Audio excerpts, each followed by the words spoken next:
Yeah, vís agam raham nach mar stari mar Scoil Lorcáin tá men seo. Tá sais cuine anna víhel go mar an géad lá Scoil Lorcáin agus hí an scoil fad bunathe siomra atá bhhad ní slún an hala seo agus ceapan gur raibh timpeall trocha going láthair. Is cuine amach rathar go bhfuair go léir pacha rólos agus roint millseán oatfields mar bhí monarcha ag oatfields a char go bheith an amsin. Ach ní cuine mór an eile ach bháin an scoil a bheith anna bheag ní honan agus scoil an lei an jobh. Tá gom leis gomach anna áthas ar fad ar maithir a bheithin seo dá meach sé beo mar bhí anna bhainte geile bunúna scoile agus sin rud go mína go léir anna bhródúlas. Deirtar nach lia duine ná túram agus tá sé sin fíor beagnach fé 1970. Tá go bhann sais rud atá gceiste gom dar leis an rathalach go mé a tlos fé gean nómad gur madness a bheith 1970 ach mar a dúirt sé a glorious madness. Dálaí mar go léir an lína as Yeats faoin Terrible Beauty. Dar leis an starí Israelach caralum gur bheith bhí ná ina ochla siúd a spectacular display of propaganda by deed. Agus ná úirt John Dillon an feisre náisiúnach lena chomhlacathe i Westminster díreachtréis an éirí amach. It is the first rebellion that ever took place in Ireland where you, Sinead na Brahnig, na Sasnig, had a majority on your side. So, tá 1970 conspóideach má se fiúháin sa bhliain 2070.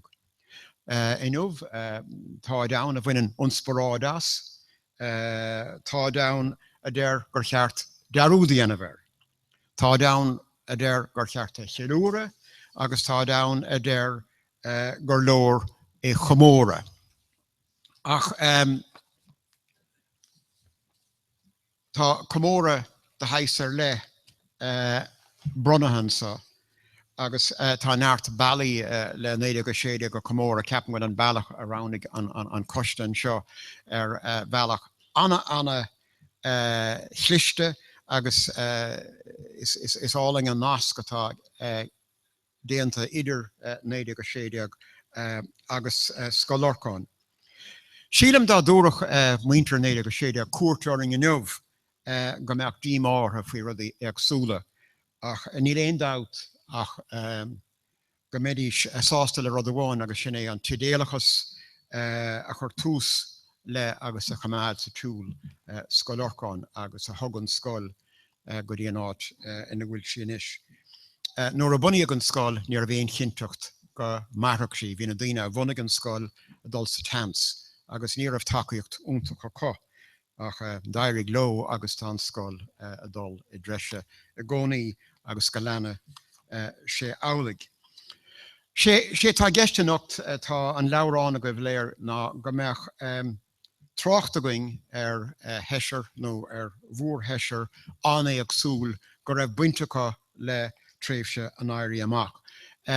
Fir a bheithiad go léir ach tá contráthachtaí atra agus dhéanamh sé sin ceapman chuirsíos anna spéisiúil. Ní raibh an duine a bógeacha ach a thuchtaíoch in 1970 agus duine amach go raibh de bhreis agus an dá scór ag duine Albert go háirithe ag duine bháin in 1970.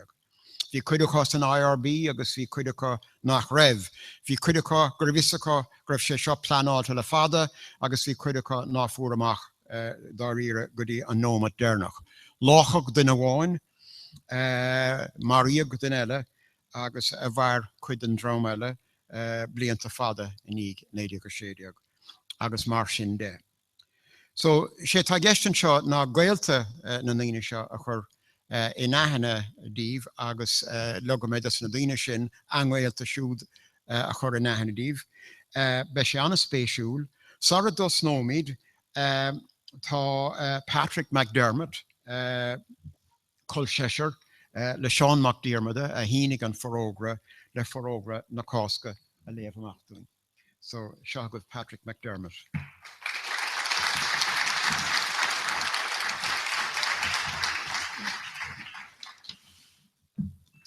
Well, Moradúcha is Colchester me do Sean McDermott as Condolise me as culture táchar no gar don stráidhváile sin tá an ecan na Jordan.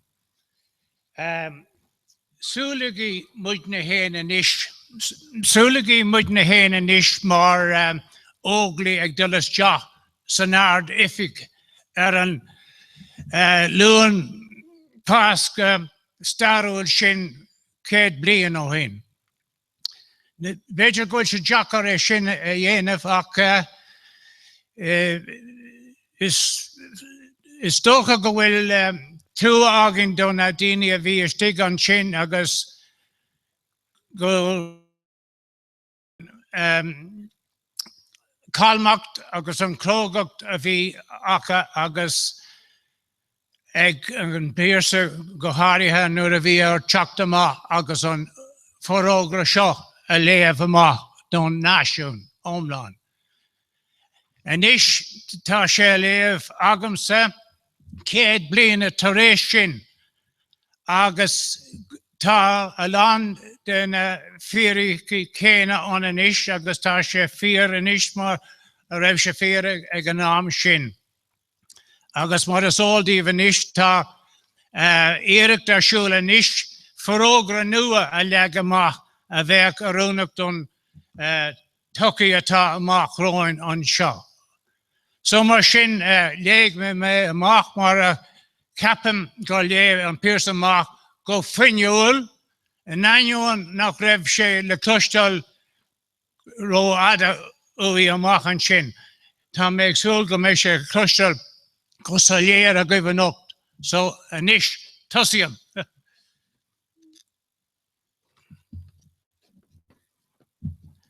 Irish men and Irish women, in the name of God and of the dead generations from which she receives her old tradition of nationhood, Ireland to us summons her children to her flag and strikes for her freedom. Having organized and trained her manhood through her secret revolutionary organization, the Irish Republican Brotherhood, and through her open military organizations, the Irish Volunteers and the Irish Citizen Army, having patiently perfected her discipline, having resolutely waited for the right moment to reveal itself, she now seizes that moment, and supported by her exiled children in America and by gallant allies in Europe, but relying in the first on her own strength, she strikes in full confidence of victory. We declare the right of the people of Ireland to the ownership of Ireland and to the unfettered control of Irish destinies to be sovereign and indefeasible.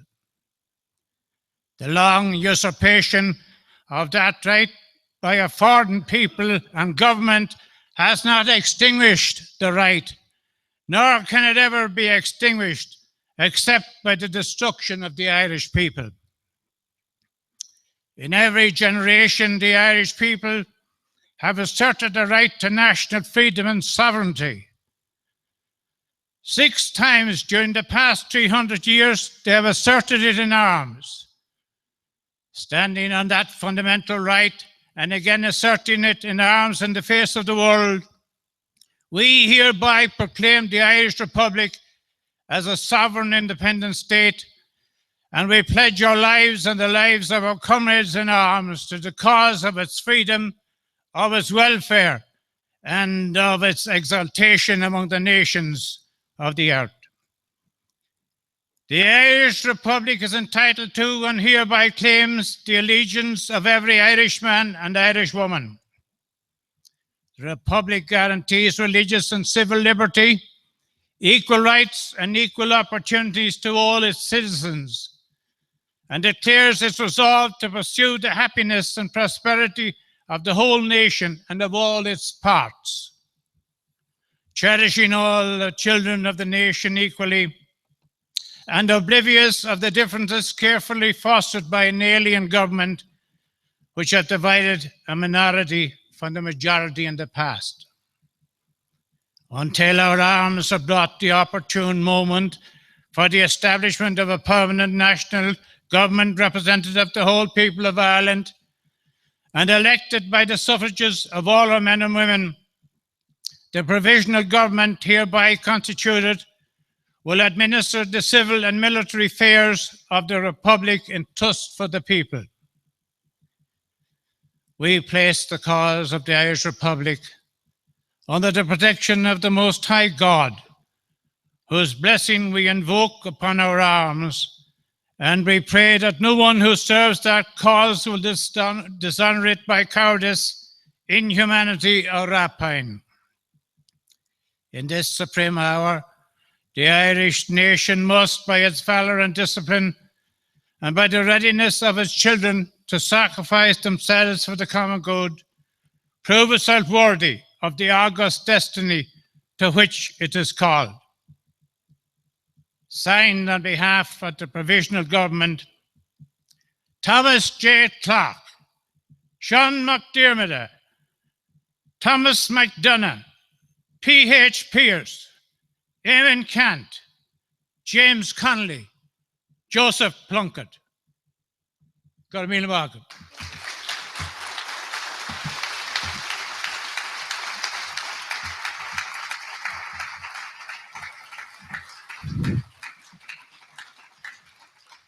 Well, gur maith Patrick, is léir gúil na acoustics a gobar sa hala. Bhfuil is éirí líadan van der Decken labhart faoin sin sean ócail is dóinam, bud sin na gartarm, agus labhar sí beidir feig dé nómad cúig nómad déag agus mínó sí scéal an rathaigh gur maith. Gur maith. But Michael Joseph Rahali ma sin sean uncle. Pech man a brog sé se. Nis cobhfuil me a deirí sin sin.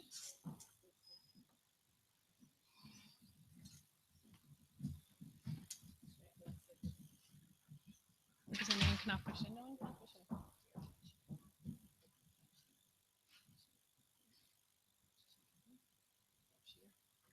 Gur maith.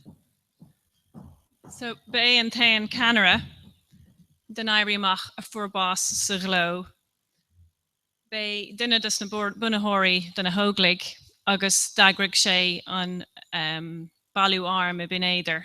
Agus an rud eile bhfuil annachá leis gur chuig sé ar fud chuig an mún ag scapa an scéal go raibh an éiriúach curtha ar ceall. Sin an fiorchaí a bhfuil stoilm ag níos mó duna páistí ar scoile mar sinna an fiorch a bhfuil insna leabhar scoileanna. Ach bhí aspéad in áirteig agus misigh fás suas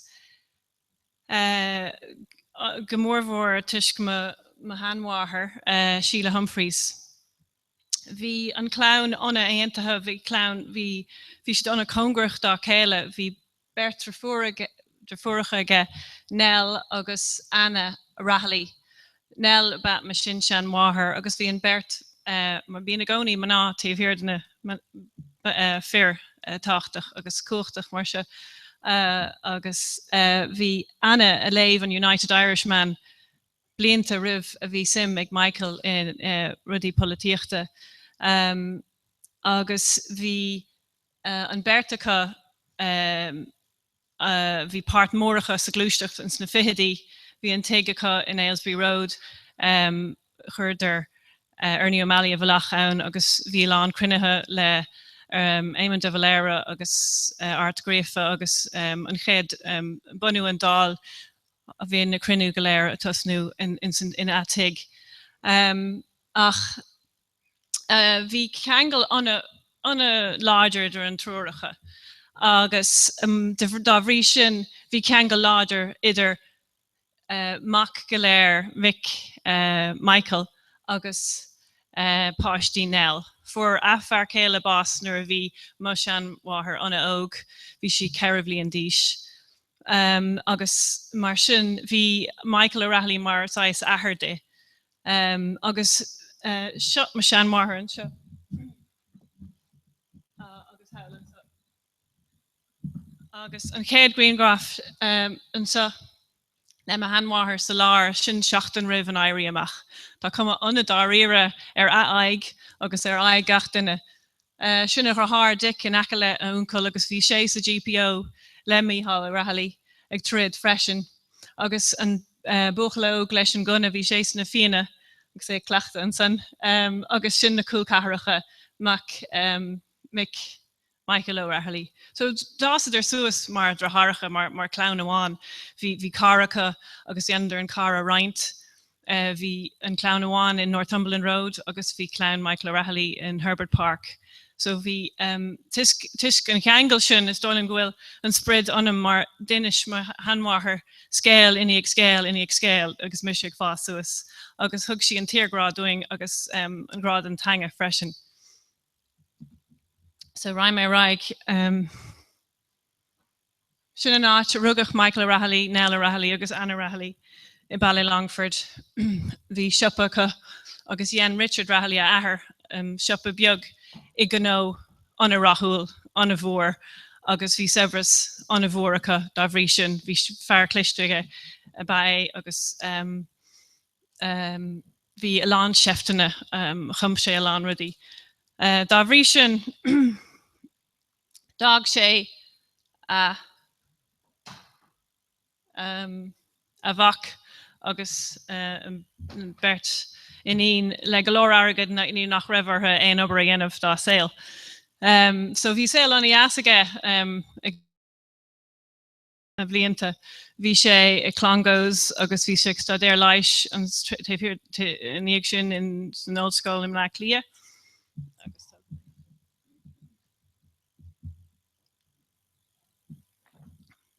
Bhí sé anna bháil leis a láva, bhí sé go má le inal, bhí sé anna alíontach bhí an sé an alíonn bhí sé chuntaach a canna.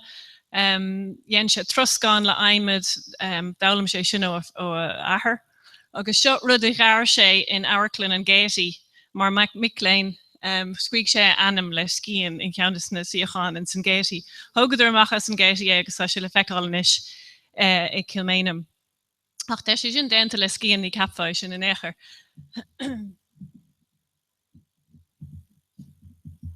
Agus sin an céad car a bhí go néide agus a dó agus an bert drafúracha iste again. Bhí Ryan Rashinson. The phobal sé Bano America agus bhúil sé le ag kosher sí a géirí hí si agus bháthair bhí mar baintre tháinig sí leis an trúr cuaigur iníon chun bhúla le fearr ó bhí dhéanamh trust timpeall an Mórrain. Agus fósaidir tamlíní ag sin agus bhí coní chuig Michael O'Reilly go dtí America go dtí Philadelphia agus bhí coní ar feadh 3 bliana Howland son. Dhéann sé obairúntaach muilin olana uncle Nancy Brown agus dair go húntaach leis. Déach sé fannacht an son ar saoil ar fad agus bheith beidir saoil níos fuide ach Hosig fuair sé litricha ó Frank Rahaley a chuil chathair agus ó James Mara, miauler an sivan Aaron, cad bhí a Harlúint hí afhiochant an tanga agus an cultúr agus heb sé hí anasíime gain sin, hí anasíime ga gcónaí in a éireacht féin agus a chultúr féin. Dálam sé an Gaeilin agus é Howl America, agus nuair a tháinig sé rais chuig sé isteach a chunú na Gaeilge, déan sé lán obair dóibh. Cheantas na rudí a dhéann sé ná an chéad seic, leag sé an chéad seic amach a Scoilin le gréas an Ias agus thug sé an chló, an bloc chló go dtí an bank agus bhí ar an úsáid an san. Is féidir le checkanna fáilte a Scoilin fós. Agus rud aon sin ná agóid agrú sa ifige fuist. Mar ag an am sin ní raibh cad litricha seola a Scoilin leis an seola a Scoilin. Mar sin chuig sé sios go dtíon GPO le 5 duine agus bart faoine lábhacha leis an seola a Scoilin. Dúidir an féiling is seola ná ní raibh cad agus dúirt siad fanna míad an lár fad go dtí go féiling na bhartainna seola. Danaidir go dtí dearan lei, hanaidir ras an lá ar gionn agus danaidir an lá ar fad. Agus ag dearan lei hánig canara an ifig an fuist agus dúirte is féidir le seo seola. So bhuaigh sé sin, ach dá bhrí sin hánig feibanna eile, hí na anrachna sráide go léir as béarla, hasnig sé tionscanmh le Celtic, acadamh scoláirí Celtacha, chun log anrachna na sráide go léir astrú a Scoilin. Now, bei sin tionscanmh an a bhór agus landan ag an eile raig leis tréis fuair sé bás.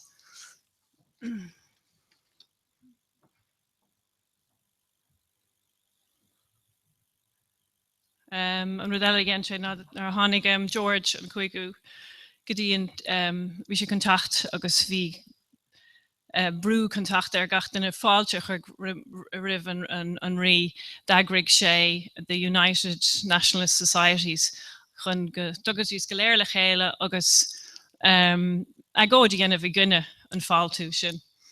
Dhéann sé leag sé an gréis sin amach agus dhéanaidir an póster chuir trasna sráid Grafton é féin agus Countess Markovich agus d'aibrigh sé. Bhí sé a papéir thugad an sasnig síos an maidin dar gunna ach ní ribh a thug dína Greengrafna agus bhí sé na papéirí agus tháinig 3,000 dína go dtí an agóid i gcuine an chuirt an rí.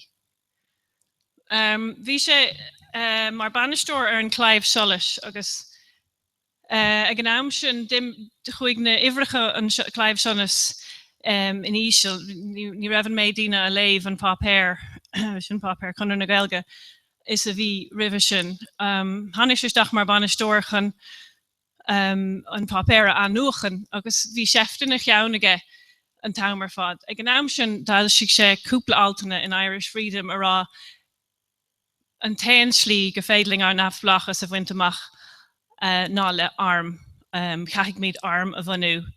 Bheith sin credibh anadain a bhí aige agus scríb sé altaní ag alt in Irish Freedom agus in Sinn Féin an fapéir artagréfa.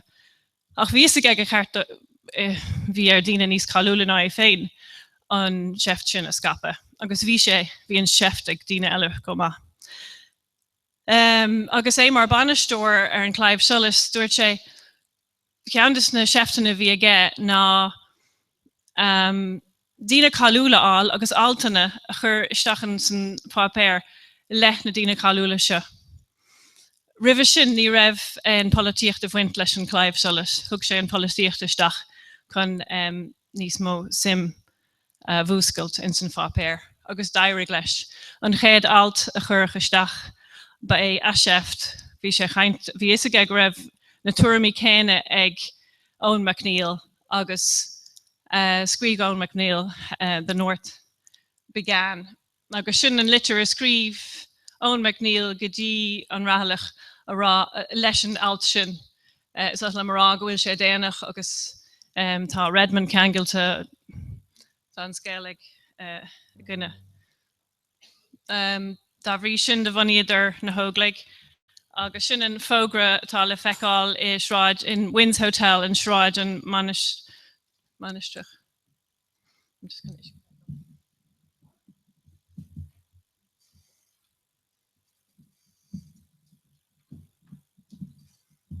Níl taí a gom a bheith caint an méide.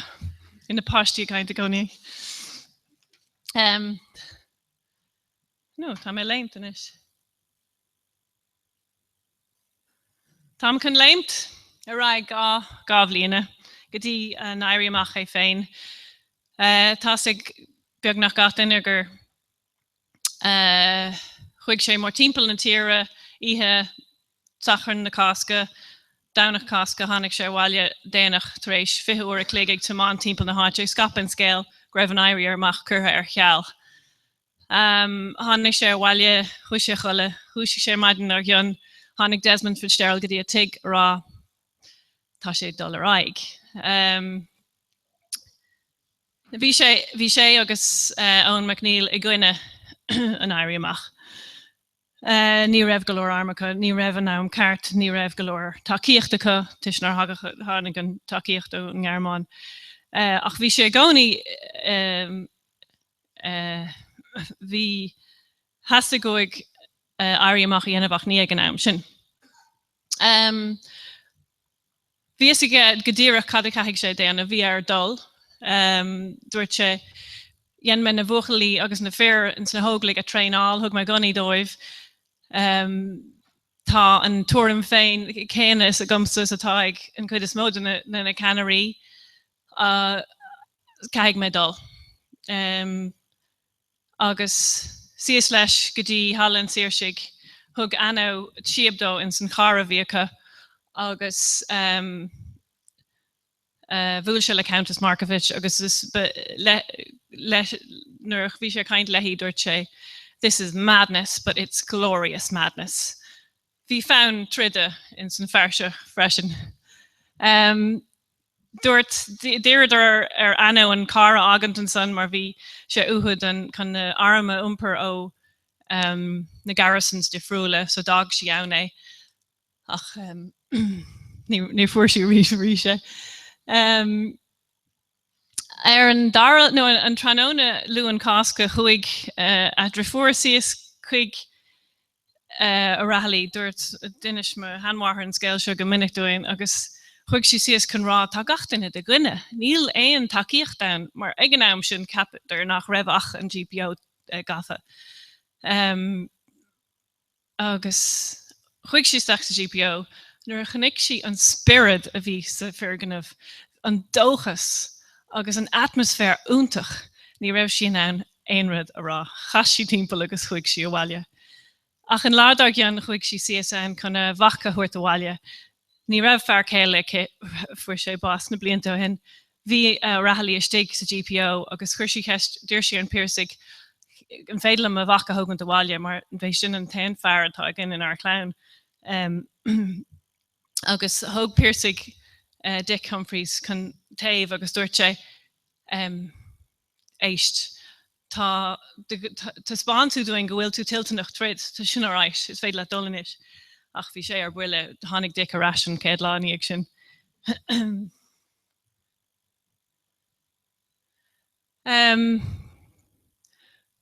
Tréis cuaig glas a GPO. Dúirt chníile a chaithg míid caithg siad éilú agus bé an rathalach a chuig an tosaigh agus dúirt sé lena mise an chéad bhuail amach agus thug sé do frála lán óglaigh chun dul mar an céad bhuail amach agus Dar fráil an cuid is módóid ba cíiríoch iad agus ní thug sé bert ina dhéag agus dúirt sé níos ceithne mar bhí sé maga. Na gailgóirí chun cool agus na bearlóirí chun tosaigh mar ní has a go dú goléire a chailant taréis an coga. Agus amach loibh suasráid anraí agus stachasráid an mórach agus sin an áte fuair se garfiil ar na churp. Haring sé féin go dtí lána an mórach inis rathlaí parade atá animatáir. Agus ag fuair sé bás néúach lig iníag sin a chur fola ar feag néúach lig déag. Agus is ann is scuig sé an litir go dtí a bhean céile.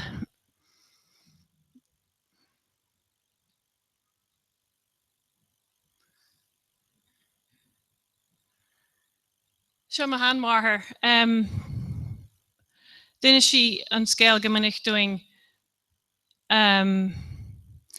chuig si suas go dtí an tig ar luan casca agus dúirt si gur thug an rathalach fáilte mór rimpi agus heasta go hí rá tám cóbró dúil asad. Tám cósáasta go bhfuil mé beo an lá seo eáil. Bhí si 7 mbliana díseach. Heasta go hí trid. Agus táú go húntaach fih just heasta go hí an bróid sin a haspáint agus a rá leis ach ní ghéan si, mar ag an am sin níor haspáin duine na mothúcháin ag an am sin ní raibh inrid ceart a dhéanamh. Chuig si suas in inid sin chuig si suas go dtí a bhean céile agus dúirt si go dtí antín tógamise an babín beag. Ní raibh sé ach beidir gábhlína nó tríomhlína amach a siúil agus is féad lete beganín ama bheith i déanaar le Michael. So chuig si amach a siúil, bhí na buachlaí eile a methe leis na fianna sus na sléite. Chuig si amach a siúil agus ar an slí go dtí Sandymount Strand chuala si airc an char an rathalach agus caiisi timp chnic sé agus thug sé sméide anna galgárachtaí agus bé sin an uirdearnach a bhaca sí é. Agus stóling bé sin an deire.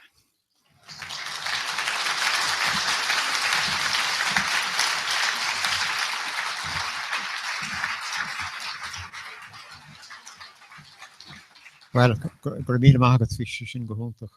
Tá cúpla nómata going dá meach éon cheist i ggéine ar léadan nó ar bhil aon duna chuirla sin méad a bhí ráice.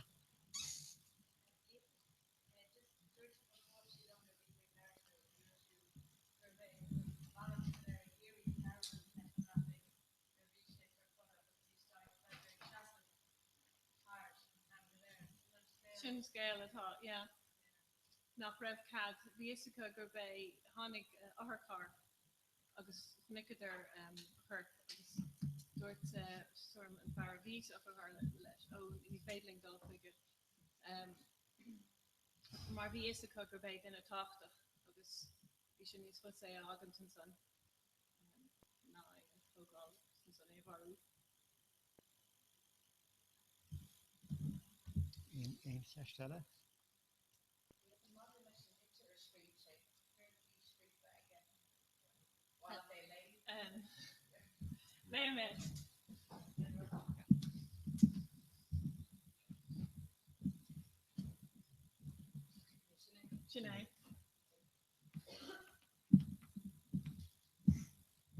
Tágan tuchtar ma gcónaí ar léimiis. Written after I was shot. Darling Nancy, I was shot leading a rush up Moore Street. Took refuge in a doorway. While I was there, I heard the men pointing out where I was. And I made a bolt for the lane I am in now. I got more than one bullet, I think. Tons and tons of love, dearie, to you and to the boys and to Nell and Anna. It was a good fight anyhow. Please deliver this to Nanny O'Rahilly, 40 Herbert Park, Dublin. Goodbye, darling. Agus sin an rian ó an piléir a fuair sé in a churp an dá fuil sin. Mar bhí litir ó a bhach ar an taobh eile, agus sin an raibh an papéir aige agus úsáid sé an taobh eile.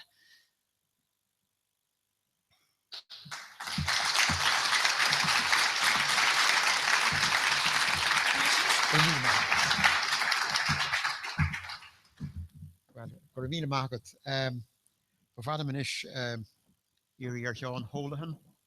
I think a taggart, the Patrick Holohan, the partner, the money you work a year, obviously, scenario.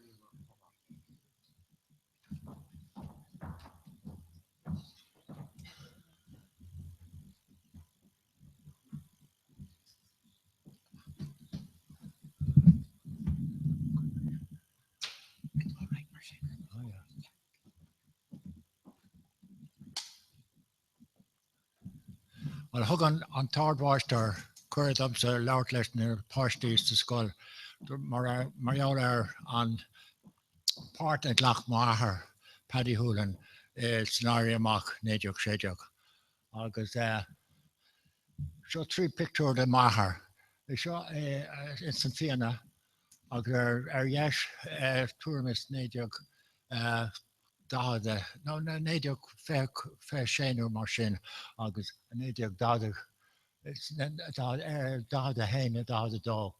So, Paddy Hoolan Maher, Mrs. Sean, August Tom, Mavok, Paddy and Shaw, the Carulam, August, Claire Gavin, August Tara. Well, the be Claire to Scoil and Shaw could be on Blin Shakata, Tasha Saman Scoil and Ish, August Gavin, August Tara, Fos is to Scoil.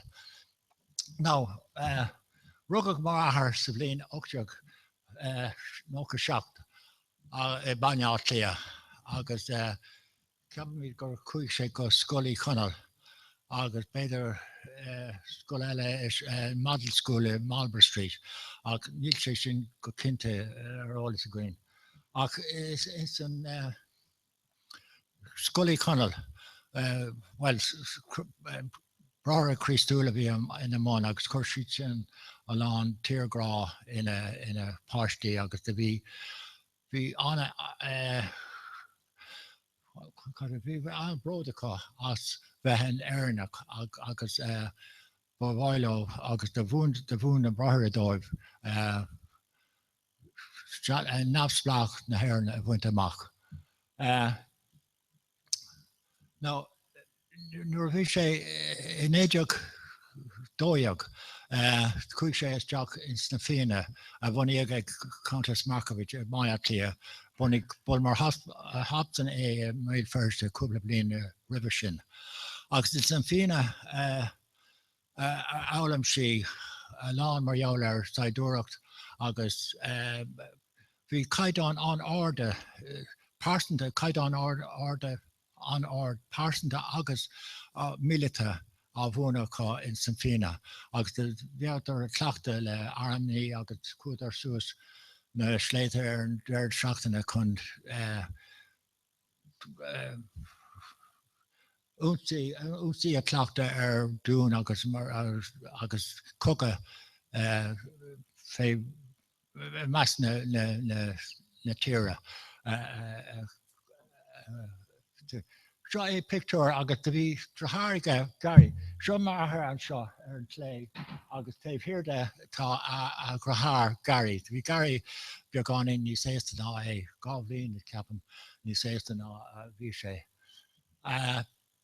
now to be in Fianna Vianiga Sean Houston Sean McDermott Thomas McDonough agus Vianiga Patrick McPearce Emma Delira agus na Canary Ella Rud one bhí sé an Congrach le Sean Houston agus manam Sean agus is in order Sean Houston animiach me Sean mar agus bhí a Grafur Sean Houston má díomháthair agus slí amháin tá sé dhéanamh gomsa níos mar tug mé seo an paddy má céad bhach as an orta má th féin agus níor St. Dermot mar tá star na háma sin go híteach ag paddy agus tá chuil mé tá fisacha gachnaí a rinne truide néideach séideach. Ná sin picú de na fianna gur nám seo agus tá Countess Margaret Lorna picú agus tá ahar bhfuil tá tasman cáil maithar agus sin néidir cúideag bhí sé 7 díos an ná sin agus seo an picú anna bh cíamar feicimí seo go hána vinnig agus tá sé súsa dún choláin leis an ascard agus an duine leis an buúgail sin maithar agus chuir labhamach chuna gunaí a thugant ón ascard.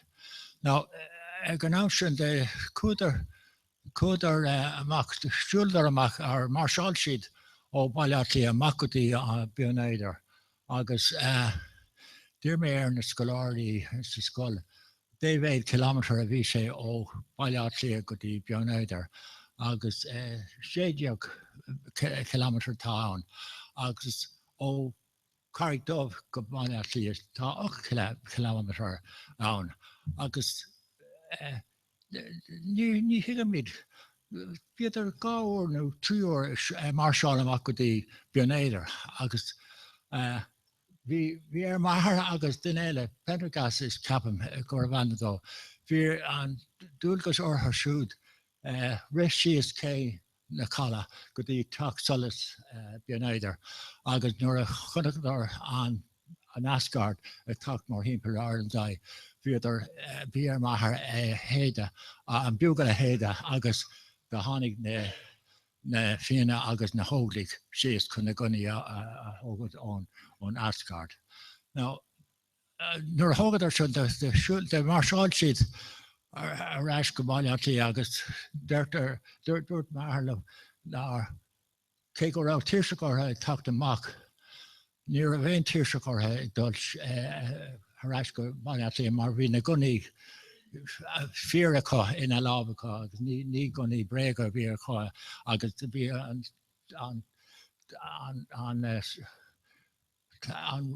támar fada bhíidir practice suas na sléitir gan gunaí ceartacha bhí andúlacha agus ní raibh tíoirseach in éarchara.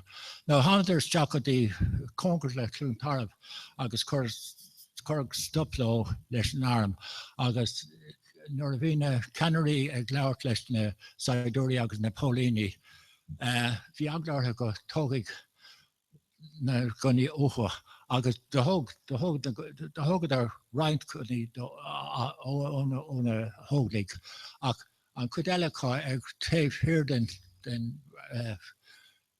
den slua de cúdar sin amach trína tuthe agus thna réimse agus de thugadar na gunaí is mó agus na piléir go dtí teach bhullach teach sa bháilte bhí tócha chu ribh sin agus níor hit na gunaí is teach go lá na Sassanach. Ná níl sin Tagamí siúd go dtí donna cáta agus chuig sé síos go dtí hallan saoirse agus dúrah leis ná raibh an áirí amach ann agus maidin níl sin de chuig sé síos agus dúrah leis go mbeadh sé ar máin tá bhránar agus hallan na saoirse chuirg bhí drám speisialta curtha le chéile ribh seo agus idir go hana beidir tréáilte go hana áard ar fáda agus is roinnt speisialta bhí ánta agus de bhí ortha a dul sús go parcanínis agus an magazín fórta léachar agus é sinna úsaí agus bhí a lán gonaí agus piléir isteachchan sin agus an bhí fianna agus ógraí na hhéireann it's an buin seo ach bhíidir tréáilte go hana áard ar fada. Agus de chuidir suas is féidir bhfuil géin ar magazín fórta sé na fálaí an áard agus gacróid mar sin chun go mbeadh sé an deachar dul isteach ann. A plan a bhí ná go méadís gur imimeróidí pell agus bhí tuairmis fédóibh agus dimar pell suas agus hánagar níos concrete don dún agus caithear caithbin éigen an bhíráid isteach thar an gata agus ír sé ar an fardóir an féidir leis dul isteach agus é thugad arás. Agus doscail sé an gata agus nuair a dhéann sé sin de rithne na fédóibh isteach an agus cuirtar na staidúirí fé glas agus de thugadar na arm agus na piléir amach agus cuirtar car bhíocha sin agus an de cuirtar pléis mar himple na háite ach ceapatar go raibh áid go raibh gunpowder lán lód chugaí sin an ach ní further sin ach further seomraí eile a bhí lón chugaí ann agus de chuir sin fé lása. Agus de landséir lása cúpla trí lánú mar hinna ní éach na dóirtáin é chur amach. Agus an sin de siúldar síos de thugadar síos na céanna agus de hanadar chofada is an na ceir cuairteanna agus is na ceir cuairteanna chuir stopla mar ribh seo de léamh an píorseach an proclamation os cór ar first agus bhí ned déalaí ganas ar na ceir cuairteanna agus dúirt de chuirg maithir agus tuairmis trucad daoine ceapan suas go shráid an rí agus shráid na haglaise Church Street agus North King Street agus bhí ortha sin na saidúirí a bhí tacht ón Broadstone agus de bhí chuidealacha suas Bolton Street, shráid Bolton in san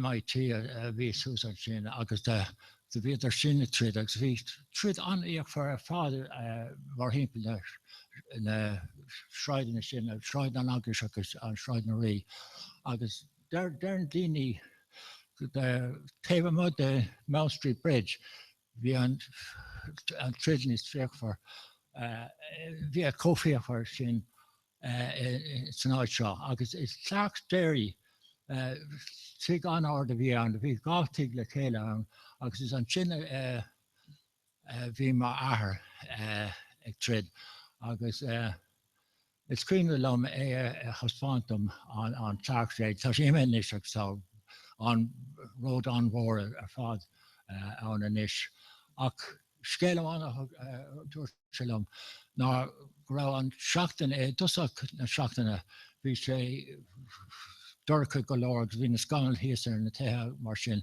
agus bhí sé chur fáin agus ihe amháin bhí sé dó seomra go seomra fécha go raibh gachnaí garta mar sin agus dusca sé an dúirseach chunig sé saidúir na gcuine agus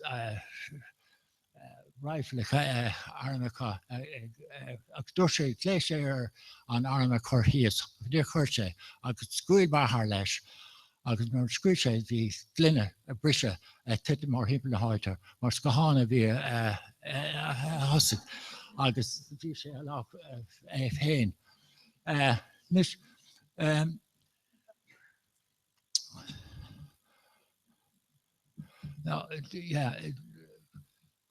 ceapan na lándaoine gur go raidir amach chun lándaoine saidúirí an mharú agus mar sin le agus ach bhfuilm puinte bhána adbháil nuair a bhí an tríidir ar siúil agus nuair a lách saidúirí sásanach de stoppach an tríd agus lé ar na hóglaigh ar na sasnig a gcuine thógad an shráid agus uaireantar thógadar agus uaireantar eile níor thógadar ach ní raibh sé de bhíonna chu daoine bharú ach bhíidir ag tríd chun tíirseanna ar na áil ach níor heasta go a lán daoine a bharú an éacha ach puinte a dhéanamh go ndéanach na bratainnig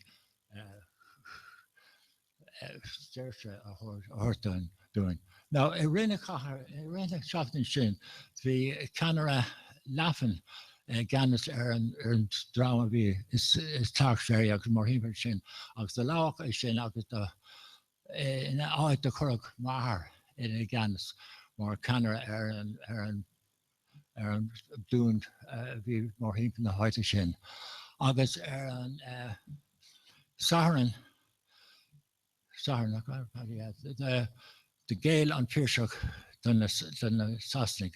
Agus rinne hammer sin bhí na Sasnig mar hímpel na háite, mar hímpel Kirkel mar hímpel na Shráid na rí agus na agus nuair a tháinig gásagart ó Capuchinach so ní a bhéidir ceir cuairtainna láirt lá agus nuair a tháinig na sagart árá gur géile cóir géile níor thain sin le maithair agus dúirt sé nach do tháinig sé amach chun tréide agus go nennig sé tré go fuair ar bás ach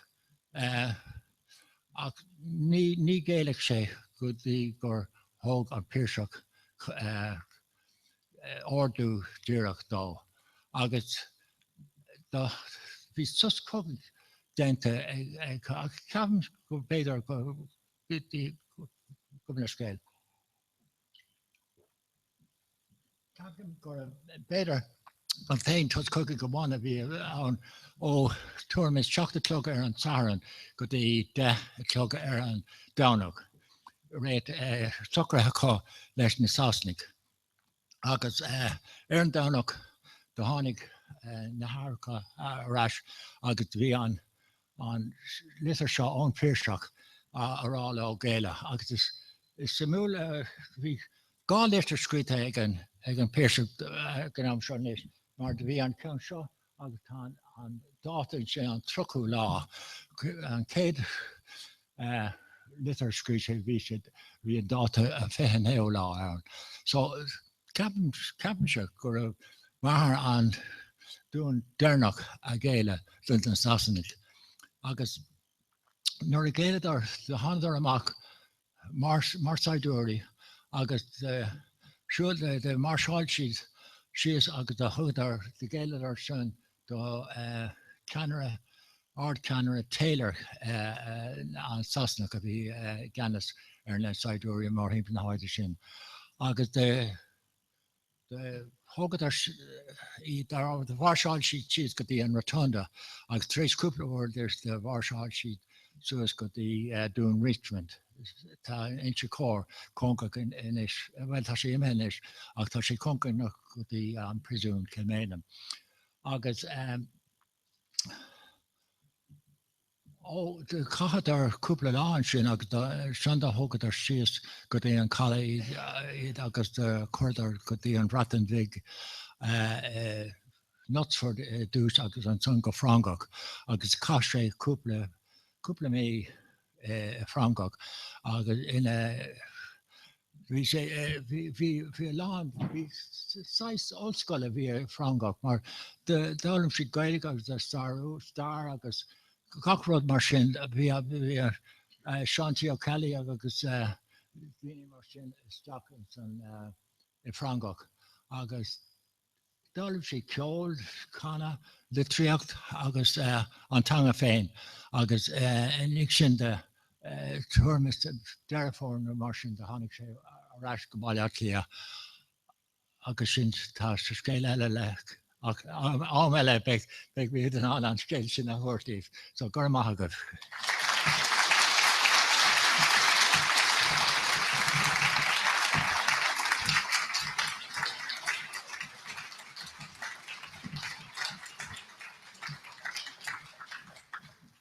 Well, gur míle mágat Seán, bhfuil ar bhaile duine ceist topic beidir a chur mar dheall ar sin nó éonrad rá. Bhfuil duine ag ar gúil gur hastigh?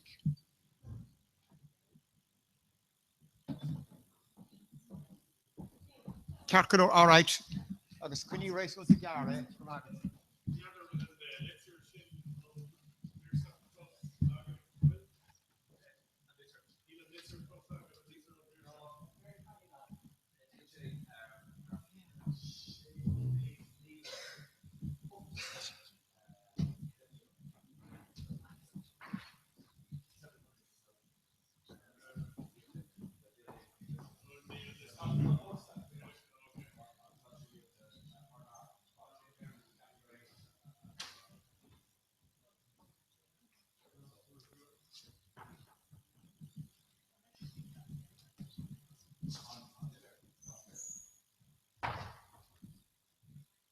chula gachtainna sin, gur díal go litir ar séichead míle punt.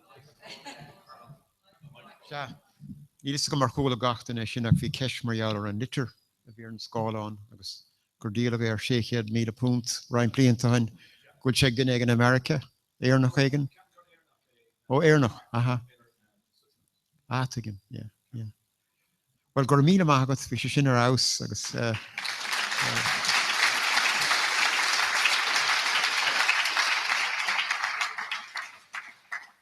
Anis bhadam íri ar angelo bóchala be go in cainte dhéanamh ling mar jouler a bert onkel nach ha ja kan agus diarmar ó dúláine agus míóig si féin an scéal sena cara le Scoil Lorcáin ar nó. Okay, Angel. sé seo fadrú ar dós na fu. Beidir ceartm sí.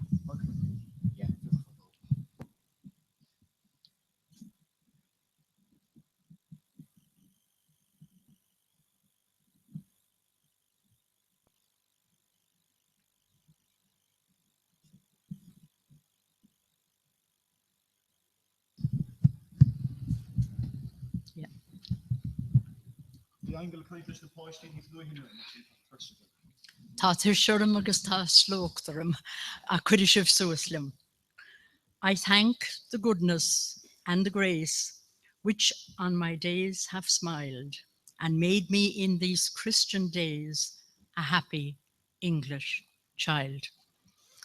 Sinna le rá ag páistí na héireann in san naúisteag sa tír seo in sa scoilina ar fud na tíre.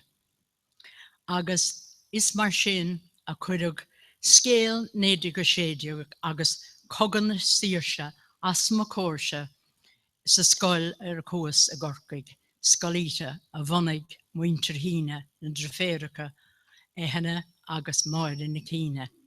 Driféiricha réalach Maxine agus beis bhí géisteacht ar báil le déirdre a láirigh ar réalach Maxine. Ach fé mar a higann se bhanis corcaíoch me. Ní raibh buint ag corcaig, má sé sin an focail ceart, ní buint an bhaint ar lí ach mar a chúla sibh níos luithe ó líadan agus ríis tar ná seos an fedí gur chuig an tórdú amach ná raibh an éirí amach chun a bheith ar dána cáscar chuidir gur ceala. Sin é an fá ná a bhéin éirí amach a gorcaig ná ins na háiteige eile. Bhí sé ar fud na tíre agus bhí áthas ar mar maidin a labhart leis na páistí go nuair gach éineachá nuair chuir sa ceis céhéad cún dé atá sa tír seo bhíidir an ihir ceart a thuirt. Bhí sé gceist go na meach éirí amach in gachéalnáid ach chuideag amuigh agus bhí brise crí go háirithe ar Réalach Maxine agus ar Hamas mo Curtáin an dá canara a gorcaig a bhí a bhail cuasaí an son. Bhí sé de fribléide gom éisteach leis an drafúr a chur síos ar seo. Agus bhí sé cópersanta. Nuair a déireach si go bhaca si an soniad agus a gceann ina láimh agus an brise crí. A bhuailiad nuair a chúlachas an lád ar giún raibh an tairí amach tréis Harlúint im lá clia. So, an fágur léas amach an písa míorlan san, is mar sin a sníoch si ar an scéal gacha éin timpeall na cáscas ar amach an cáscán bheadh si ginsin scéal na héirnam dúine. So, is duine me go mracham privilege speisialta go rás sa scoil sin agus gréistíos ón bíal duine a bhí cópáirteach san i ngacha éonrád a lean an tairí amach cogur na síorse agus is ar cogur na síorse dar íar a bheith bheith sa caint. Béidir go gurigh Catriona an céad fictúr láthir. An fá go bhfuil sé sin ann gur is an sána hála an tactar go méid sa cruisíar. Bhí ferm a dul leis an dig seo. Seo mar a há an tiige láthair na huaire. Is tócan a raibh sé go díreach fé mar a há sé an son ag an am sin, mar is tócan a raibh gardín chun tosaigh. Is mis fin ar a gardín de haigh a bheith na isis. Ach bhí ferm taobhíor dó agus bhí séisiir sa chlán, muintir bhú chláine, de léine. Agus de bhí an tathair fuair an bháthar bás I 1950. Bhí an bheirstre thar can agus dúir bhíidir san ins na hóglaigh ó hús, chuidir isteach ann anna luair fad. Agus is cuiine a bháthir a bheith ginint dom go raibh sé geist ag can an té sinne. Dul go bleach lia don mór ó cháid a bhí bartathe de ó dúnamháin rasa, socrad ó dúnamháin rasa nuair a bhí sé a teachta bhaile go héiring, anna ó cháid a bethe sin. Díríg isteach sin, chuin muintir na héireann agus go háirithe muintir a clia a chuirtla chéile agus Lauren Pierceach tá sé ólas a goibhar fad an óráid ceapim se gur be ceantas na óráidí is fearris a duine riamh in éontanga nó in éon tír. Mar a chuir sé síos ar staid na tíre. Mar a chuir sé síos fé mar a bhí. Có clíte is a bhí an tír. Ina cuine sin chuir sé síos ar gach uair a thug gach éon glúin a thug fé síirse na héir na buinteach. Dan an náire déireach sé gcónaí tréis an bás a tugad de Robert Emmet na sráidne mleach lia. Agus bhí fún an náire seo mar a dúirt sé mise éire mór man náir ma chlán héin a dhéal a máthir. Bhí fún an ráid sin is scris agus go dóg hí seasamh agus go dóg hí seasamh láidir agus go meach éirí amach ag an glún áirithe sin. Agus fé mar a higann sibh agus gach éine eile caint ar an gasce I duineag sa cathair seo.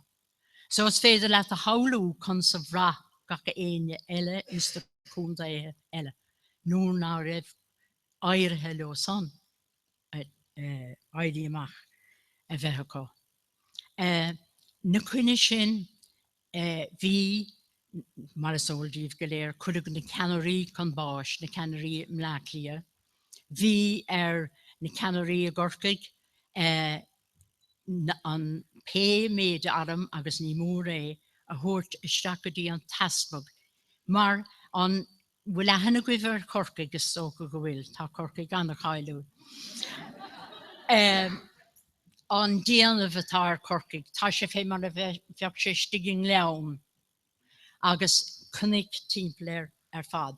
Agus vís acu ná féit hí tríd a dhéanamh stig sa cathair féin, agus bhí sé geist bog amachchas an gaiir dul gach éon taobh amach isteach féin dua. Agus bhí anna éontas is ar cathair agus tú a gorcaigh. Cathair anna bheog I sehí go dtí an látá nó bhain. Agus éon dróm a bháin na bheithíos ar iirih.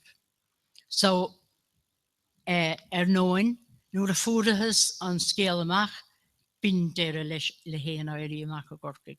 Agus bhí ortha na haidime bhí acu a thuirt I lámh an aspig a gorcaigh gon gomaad bhí soca I latíomhíad, neadar go dtír a cad a hála dus na háirim céanna, mar.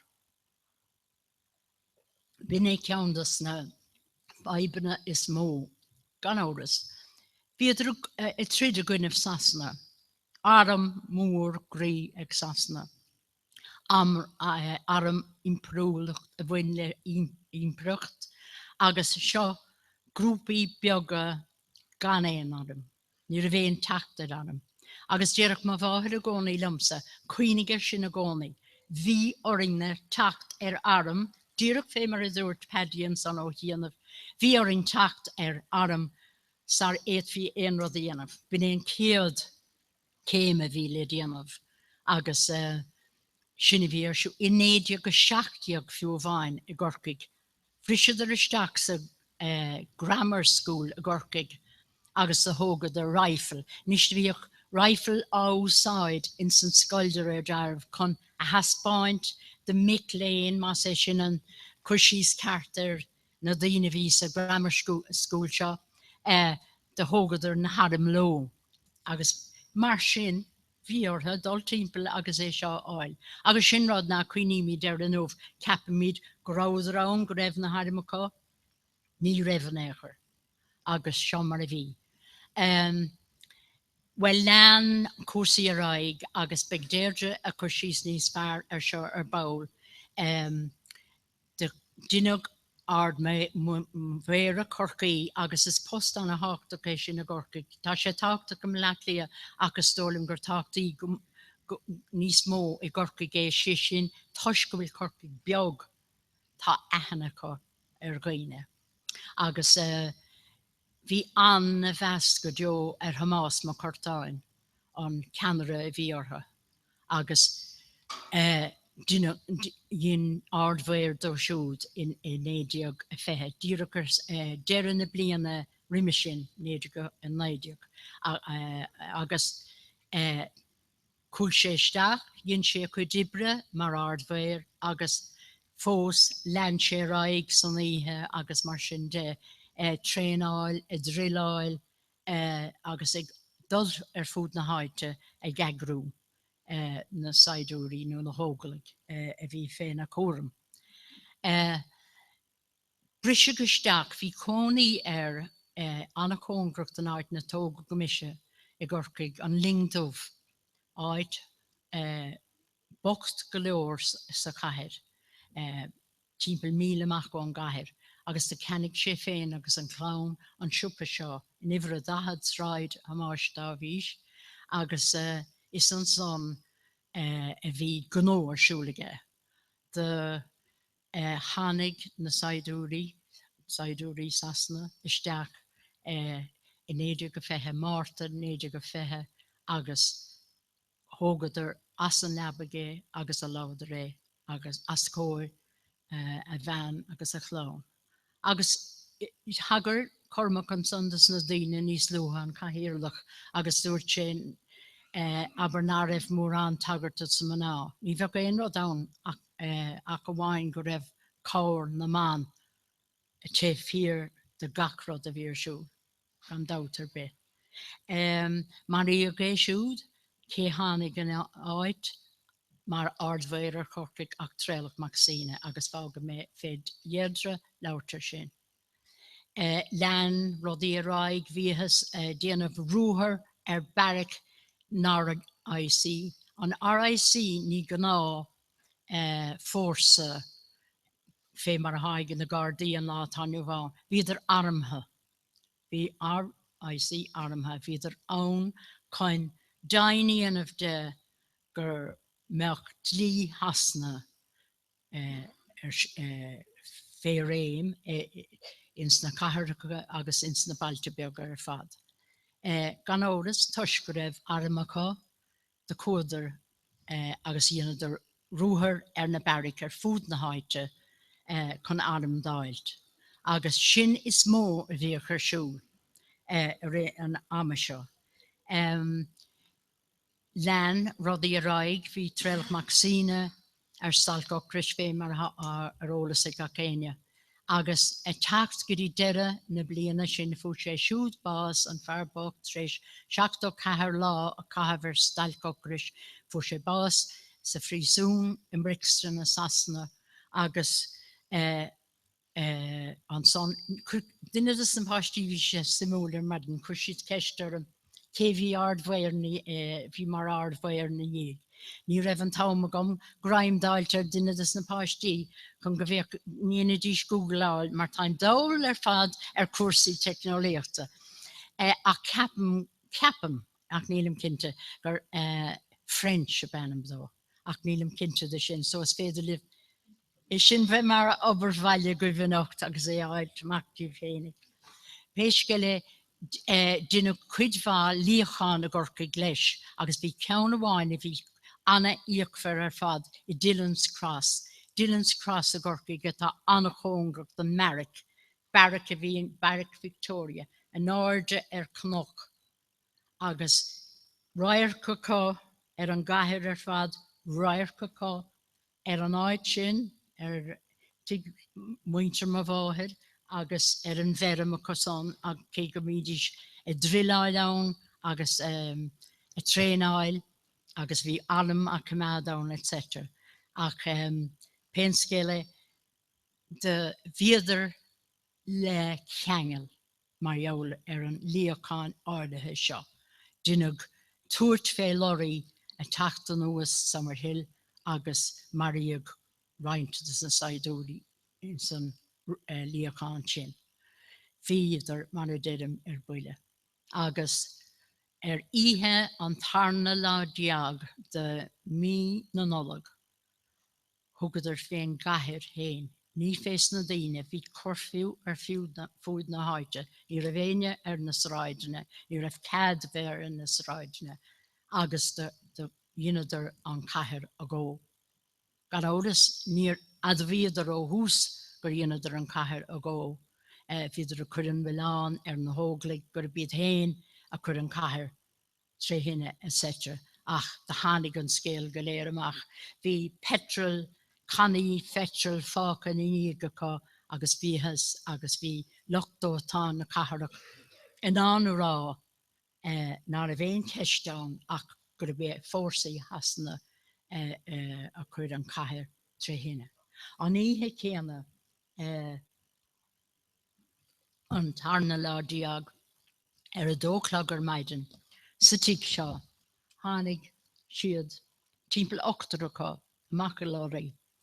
Bhuaileidir ar gcóras sa tí agus scoil agusteach, ma cheanna ar scoil sé staciad, agus dírig siad bhfuil fir sa tíg seo agus da bhíad a greibh, gada gan an óin, dúirt sé ma clán bhach an áirde staire na gola, chud an áirde staire léidir amach na hanamnacha an tú can de léni, an tú Judd léni, agus comáile sin bhí uncle fnacló ar cúséige nach digimach a so go greibh sér cuairteán.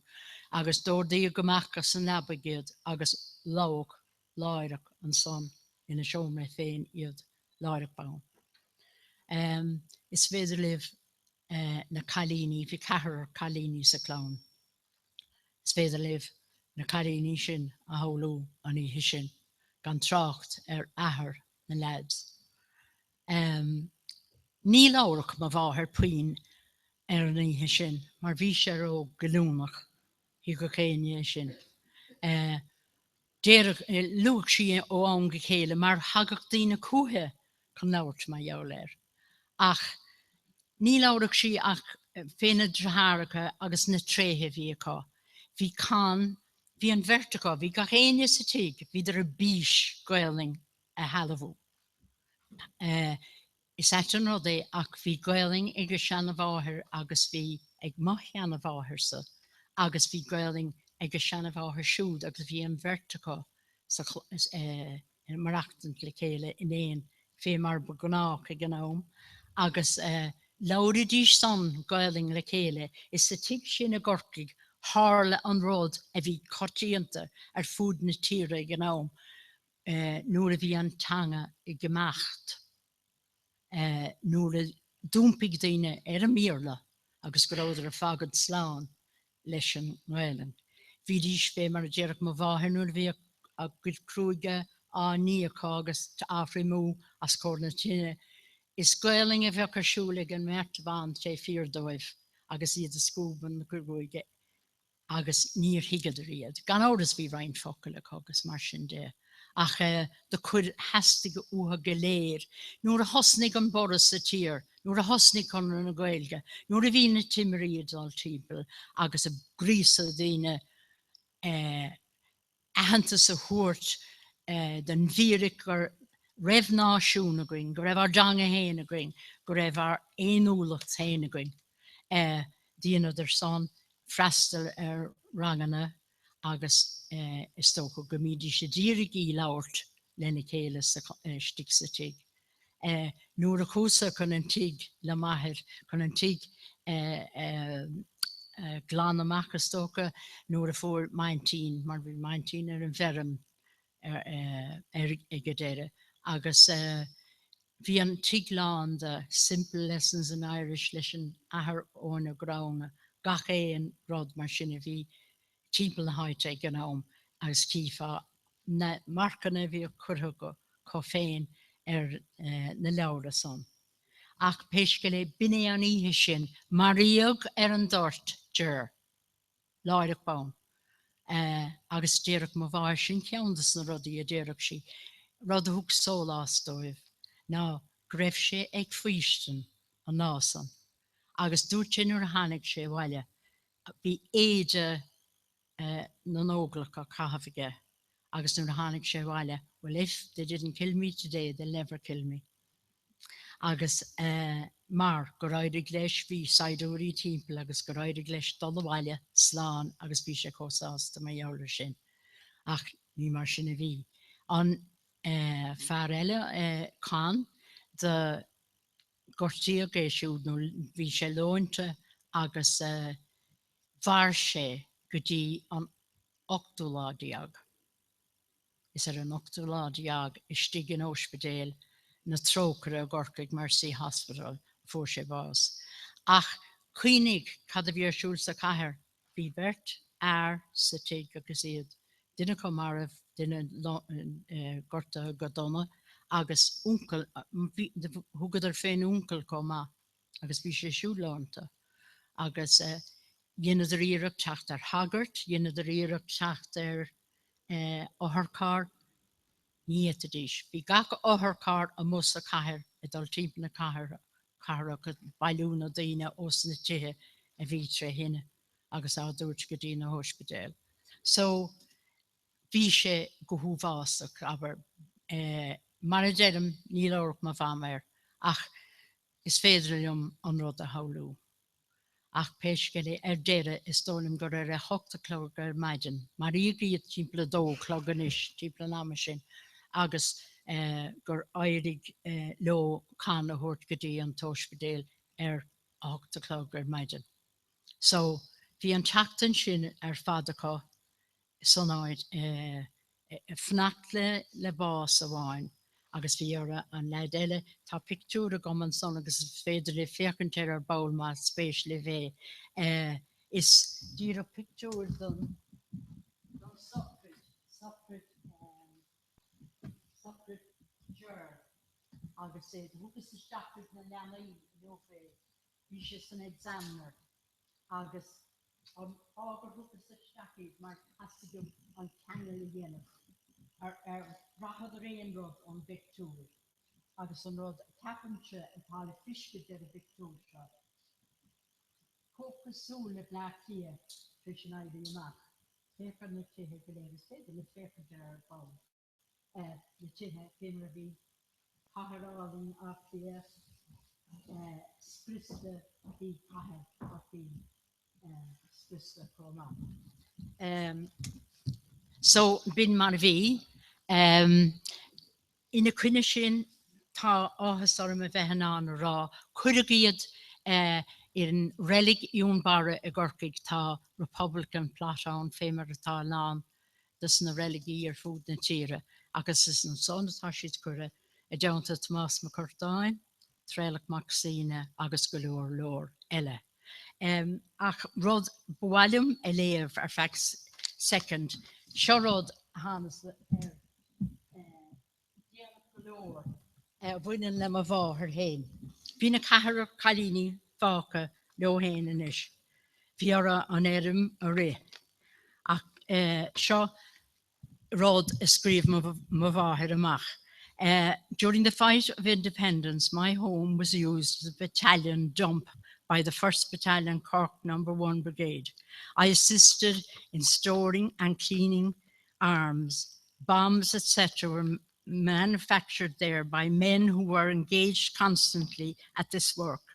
I assisted in scouting as a constant lookout had to be kept while men were thus engaged. I, at various times, issued and received arms that were used in engagements with the enemy. The enemy. Men were coming and going to our house and were housed and fed there. About 30 rifles, several revolvers, and for a period 2 machine guns were under our care. I frequently received dispatches and helped to dump raided property such as enemy signalling apparatus and Belfast goods. My brother's calendar agus Ashishin Cluster. Much of the work fell on my shoulders after these murders. Our horses and cars were frequently used for transporting arms and munitions. Captured mails were censored on our premises. Captured munitions from the SS Upner were dumped also. Agus Lanishi Raig on son a caint my yoler cogun na gadded ac níl mid con dailal seo anuv. Chin the laila is boirach. Gurmina mahagaf as éisteklim.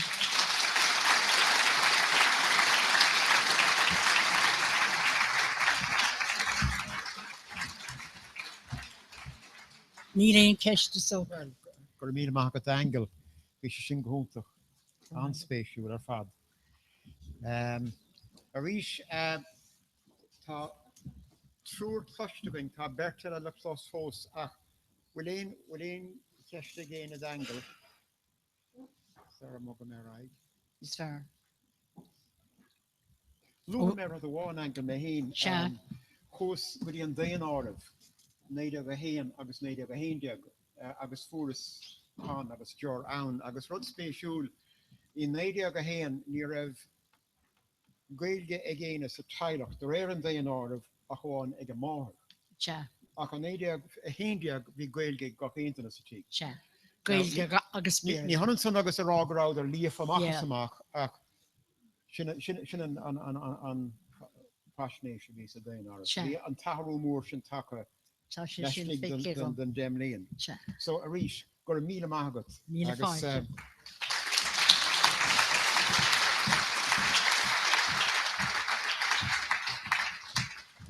Wat tá tuiste gon ó chorcaig agus ó chiaí agus ó bhlátria agus bhhadamis éirí ar Patrick McDermott teachtar náis agus labhairt beagán faoi Seán McDermott ó chunta lítrama.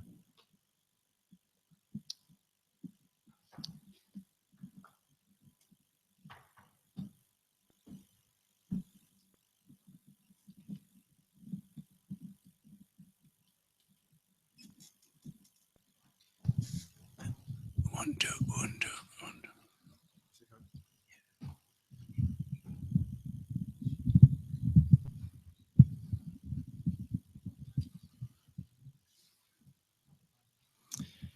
Well, a cardja ta mishe caint faoi Seán McDermott, you know. Ach osrode nach bhfuil mór an gailge go landíní an seo, you know, lauróha me méirlid an cuide smóde, you know. Tá an gailge le fáil péiscéil éis an laur an sin an písa faoi Seán McDermott, you know. Rugug nace le culture clatha sráidhváile nace na teordan agus ní raibh mór an ag tarla san áit sin ag an am. There wasn't much happening down in that part of the country anyhow when Seán McDermott was born 1883. The general sarang, the word sarang, sa clan, agus sarang to beger, agus vi she'd book galore, you know, buhul tuche a vion. He was a country lad gone in hours without any doubt when he was growing up. He was the third youngest in the family of 10. And he went off to Scotland when he was 15. He worked as a gardener over there. And lucky enough, there was a brother gone there before him, so he wasn't too lost there. Anyhow, he didn't like the rake, he said. pulling the rake along the rough ground and all that. So he made his way back to Belfast, where another brother was working, and he got a job on the trams in a Sturo or in a tramina. And he lost that job actually because he was smoking, you know? Yeah, they caught him smoking around the place. They thought he might blow it up. So he lost his job there. And anyhow, eventually he got to know people like Bulmer Hobson and Dr. Pádraig McCarthy, Augustine Marshin. The clubina in Dungannon, there was clubs in Brothercus of the Brotherhood in Dungannon, and he joined them. Though originally they said he was doing very little, he had nothing got to do with that sort of thing until he met them, and he was influenced by them, obviously. After losing his job, I think it was, he made his way to Dublin in 1907 or 1908, and he Ocean and Cran, then winter unchent to fear him. Tomo, my lovely daughter Blonde is with me here this evening. August V Blonde Ella Nakalum Tomlin O'Hin. So on Davlon at the tag in the nook. Anyhow, Blonde is helping him here with this particular stuff. So he made his way to Dublin, and one of the first people he met was Tommaso Clary. Now, strangely enough, this isn't known, but Tommaso Clary's father was from Leitrim also, Carrick Allen. So they became friendly very quickly. And as you know, Tommaso Clary had a shop in Parnell Square, and they all used to go there. And of course, the RIC were following them around and keeping an eye on them, and they used to refer to him as John McDermott was seen in the shop on such and such an evening. And he had to be very careful. Now, as you know, Clary wanted to break the connection. Has to go on Kangal, Lissassin, Visher home on. He wanted to break the connection with England. Home rule wasn't going to be sufficient or anything like that. Just wanted to be a clean sweep, get back our own freedom and all the rest of it. So as you know, it was a secret organization. So Sean McDermott went around the country swearing people into the organization. And indeed, if it wasn't for him, there probably wouldn't be any rising at all. Some recent authors say he was the brain of the whole organization by the mind Mion on area ma. Agus Morocco, without him, Peter Nachmelkain area ma. There wouldn't be any rising whatsoever. They wouldn't have any ugly, first of all, because it's he who got them, and he cycled around the country in all sorts of weather and did the Staviacht, he did the slavery, he did the hard work, and it paid off, apparently. But of course, nobody was to know what was happening, and they couldn't tell anybody. And amazing people didn't know anything up to the last minute, you know, say Owen McNeill or any of these people. And even Bulmer Hobson and these people weren't fully in favour of it either. So they more or less had to snatch them and hide them away for a while in the last few days in case they do anything that had really disturbed the rising. So it was a peculiar setup, really, for a rising to start in that way. And he did get a job. He was manager of Irish Freedom and Nationality. And he got some pay probably from going around the country and things like that. There was some methods of raising some money. He did go to America, spent a while out there. He was in England for a while. And he had a girlfriend, believe it or not. Of course, he was the best looking of the whole lot of them, apparently. Now, Min Ryan was the girlfriend, and she married Dr. Mulcahy afterwards. She probably got a better catch at that stage after getting out of that. But anyhow, he worked tirelessly for the cause, and the thing about it is that very few people know much about Sean McDermott. He's hardly mentioned at all. The others are great intellectuals, or, you know, they wrote drama and things like that. Padraig Pearse, you know, the lovely stories that he wrote about Owen and Ain and Sean Watchius and so on. Now, the thing about the Rising too is, of course, it was a completely Catholic thing, you know. They were absolutely believed in eternal salvation and that their cause would be good. You know, the fool, Padraig Pearse, you know, where he said, you know, that he would answer here and hereafter for what happened, you know. So they were confident in their faith, something which we forget about, you know. So they really were solid men. There was none of the selfishness that's about some politicians or anything like that, you know. It wasn't a kind of Achni and Kiro Gello, you know, anything like that. They really did their job well and did it honestly. And it was a blood sacrifice too, in the sense that, you know, Padraig Pearse saw himself as an alter Christus, that he was another Christ, just as Christ saved the world by dying on the cross and shedding his blood there. Padraig Pearse was shedding his blood for the people of Ireland.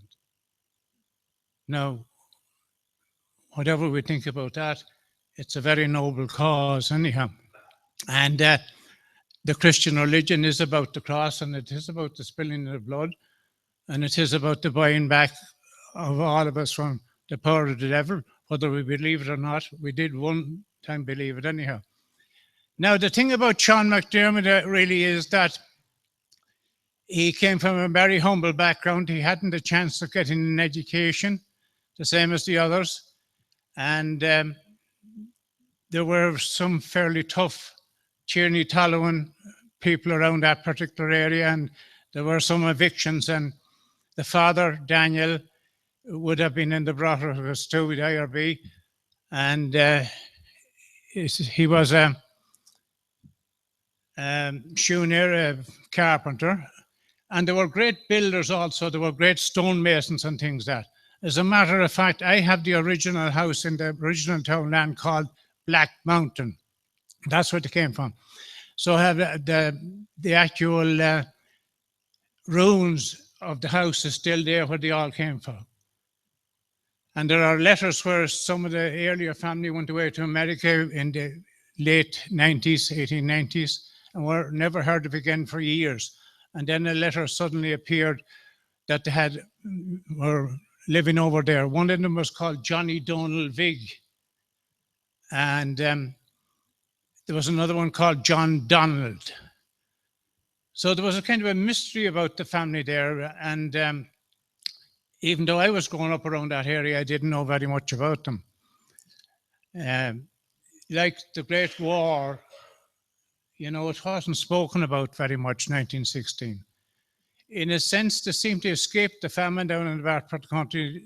There was no great history of many people dying or anything like that. But of course, there was a big history of emigration. They all had to head off to various places. And the family eventually became scattered, you know, in America and various things like that. And they had a little bit of a trouble with De Valera in that, you know, they didn't think the job was finished. And they thought that De Valera kind of reneged a bit when he got into power, even though he was on the go strong enough during the Civil War. But this is history for you. So they didn't accept credits from the state. You know, I think they might have been offered a place in the Senate on occasion, but didn't accept it. So that's basically the history of Sean McDermott. His house is there somewhere, you may be sure, yeah. Yeah, there's the family, a lovely family. I'm amazed at that photograph. Sean McDermott is there, he's there, you know, all of them there. They look like royalty, really. However they managed it, I don't know. But that's the house. So an ordinary 3-bedroom house, thatched. Generally down there, they weren't able to put straw in the houses. It was just thatched, rushes, lurker, they put on them. And I did know, you know, a couple of them, but by and large, I never met very many of them at all, to tell you the straight truth. That's this monument. I think I went down with my father to Kiltyclogher on that particular day, riding on a bicycle, and going down a hill called Johnny Unit's Braes. I fell off the bar of the bicycle. I was about 5 at the time, you know. Of course, I'm only 60 still. But anyhow, that's the monument there. So that was a big day. That was in 1940, I think. And there was a huge dynasty of people there. They were called the mother side were called the Dinny Faddies. And they go back there where Blonnet showed that they're back to 18 something, you know, or 17 something, I think it is. So there's a history of them, all right. And he was in the GPO. I don't think he fired any shot or anything like that. As a matter of fact, he wasn't even in uniform, I think. But he did help him to escape, you know, and head off to Moore Street. The thing about it is that a lot of people didn't understand what was happening, and you know what happened in Dublin, and similarly the neighbours down at home weren't too happy about it either, you know. They were probably getting on reasonably well to where they are. I mean, the whole family managed to survive. And the mother's family, there was 11 or 12 in it also. But they happened to have a shop in that place near Kilty, and that would have probably helped out a bit. And one of those married another person up our country, and they also started a shop. They used to say a yard of a counter was as good as a farm of land, or another customer was as good as another cow. So, I mean, the little bit, you know, maybe they might have only 10 or 15 customers, but it all happened. But that's generally the history of the whole area around there. Glenfarne, Kiltyclogher. As a matter of fact, interestingly, there's a couple of people here who know, as a matter of the vice principal here, I think, her father's from Kiltyclogher.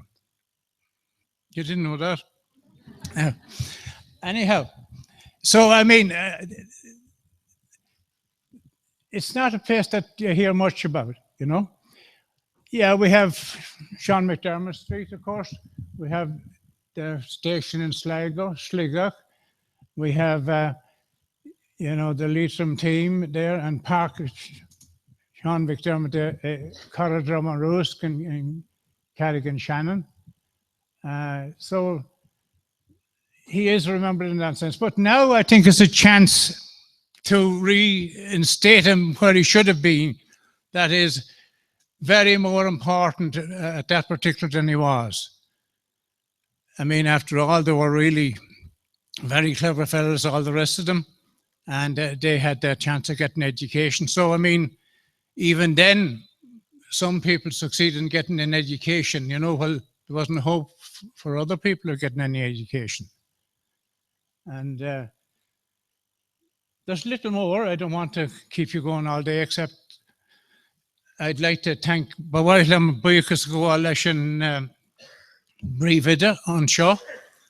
Bhí sa scoil seo aniu, agus cúil mé timpeall na rangan ag Glasgow, agus is ítach an scoil í seo. Déanann sé an bhuachas ar son na Gaeilge agus rudaí mar sin. Seans nach raibh agam héin nuair a bhí ag fás suas. And tá mé ag súil go tá fearn múntúirí ítach agin an seo chumá. Bhí siad an cabhrail am aniu, so níl agamsa ach mola do gcathaon rud a tharlaíonn an seo, agus sin bhfuil ceistin ag aine.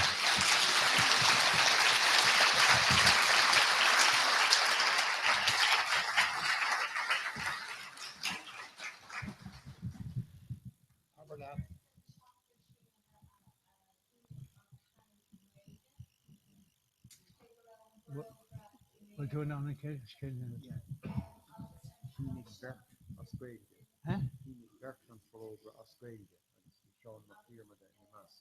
All right, yeah, come on. Yeah. Tasha Shin Simul, yeah.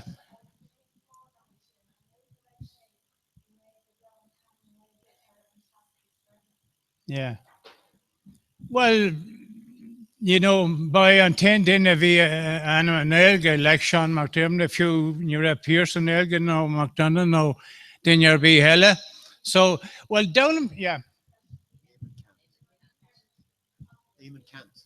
Huh? Eamon Kant. All right, yeah. Yeah. Yeah. Mm-hmm. Ein Kerstelle. Yeah. Yeah.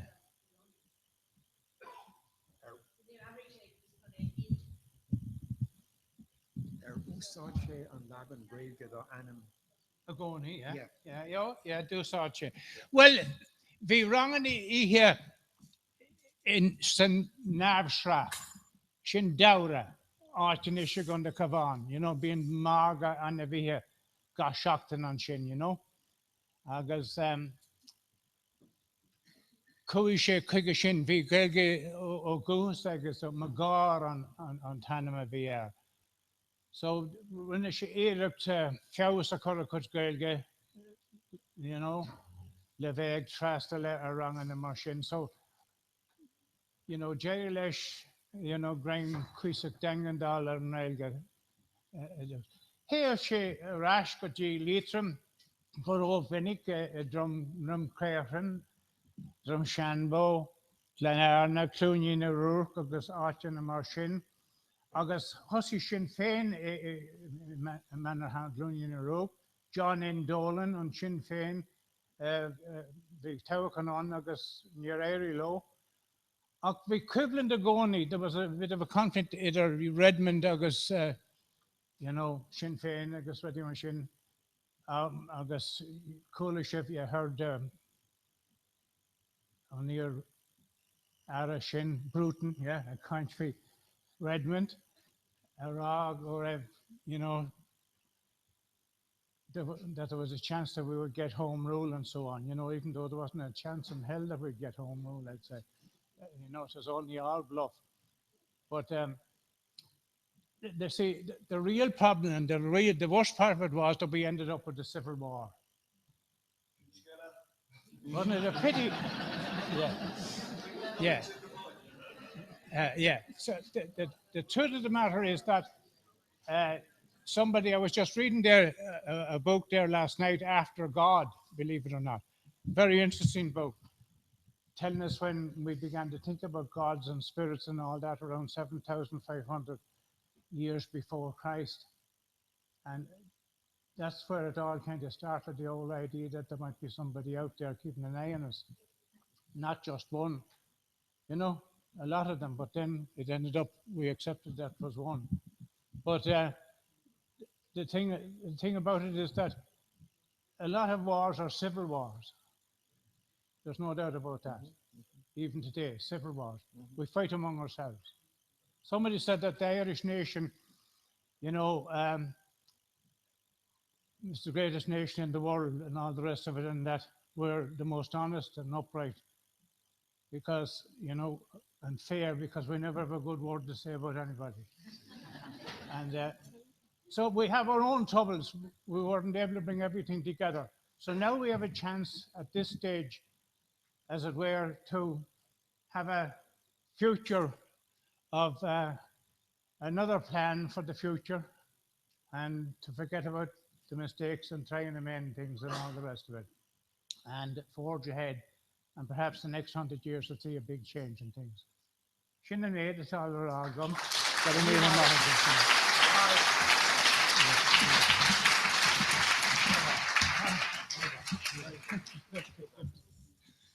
okay, Sloan. Yeah.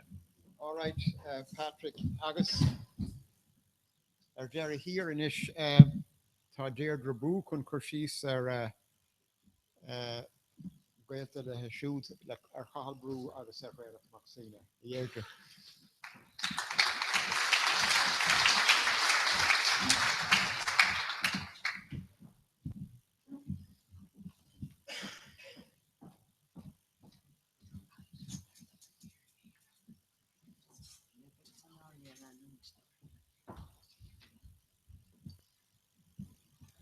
Now, picture sure reward. Up.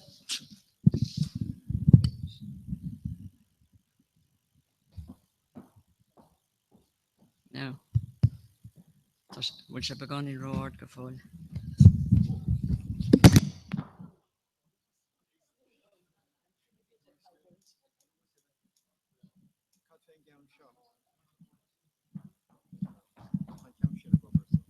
Tá sé seo gobar, so tá sé seo an a rúna ar fad.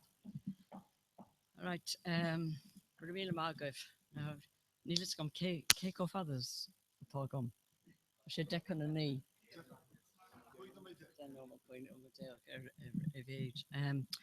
All right, well, well, bar an brostú mar sin. Well, táim se an sa tarlíonn sé go raibh me bert hena her gníomh golóir in éirí amach cárágus san éirí, well, san éirí amach den amhána os rud é gur bas curcaig mar a bhínig angel ní raibh an tarna seanna her gníomhach san éirí amach ach den an háchtach an féin a bahé. So tám se an sa tuisgur a bé cahalbrú ma hena her héamh ma ahar sa de. Agus héamh ma bháthir be trélacht maxine ahar ma bháthir sa. Agus dhéana sé seo haach agus cam é rágur dhéana sé seo haach sa gédal sios das na daltaí scola. So é chun ritríd agus PC a gear amach. Ach so bé roirí methir sin mé féin deirdre fóstas Bernard. Hannig ma bhac ar scolann so, hannig an clán going near scolann so, agus an tá na gar lení ar scol, agus thug an príomhhéad a tror doing, go gaham is kengel a dhéanamh leis na daltaí scola. So sin mar a há. Rih néideag a séideag, ba as baras chunta catharlach Winter Burgess. Hanadar ó Sasna timppel néideag míle sécéad. Agus protestúna gíd agus is stoilm gur fermóí a bhíonta, agus hannig seanahar cahal go dtí black lia timppel aimseir an goalta. Agus tógach é mar Charles Burgess, agus bhí gnó ag a ahar siúd.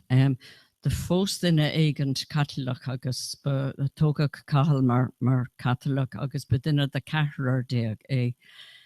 Agus bé an hosnig sé a cuar spéis a gúsaí gailge, agus mar a dúirt anna cuitas na chaintóirí eile. Dimig sé go dtí Belvedere agus bhí me cahanús ar Belvedere, ach ní ra bhéin gailge á bhúna ag insna scolann an éair ag an nám.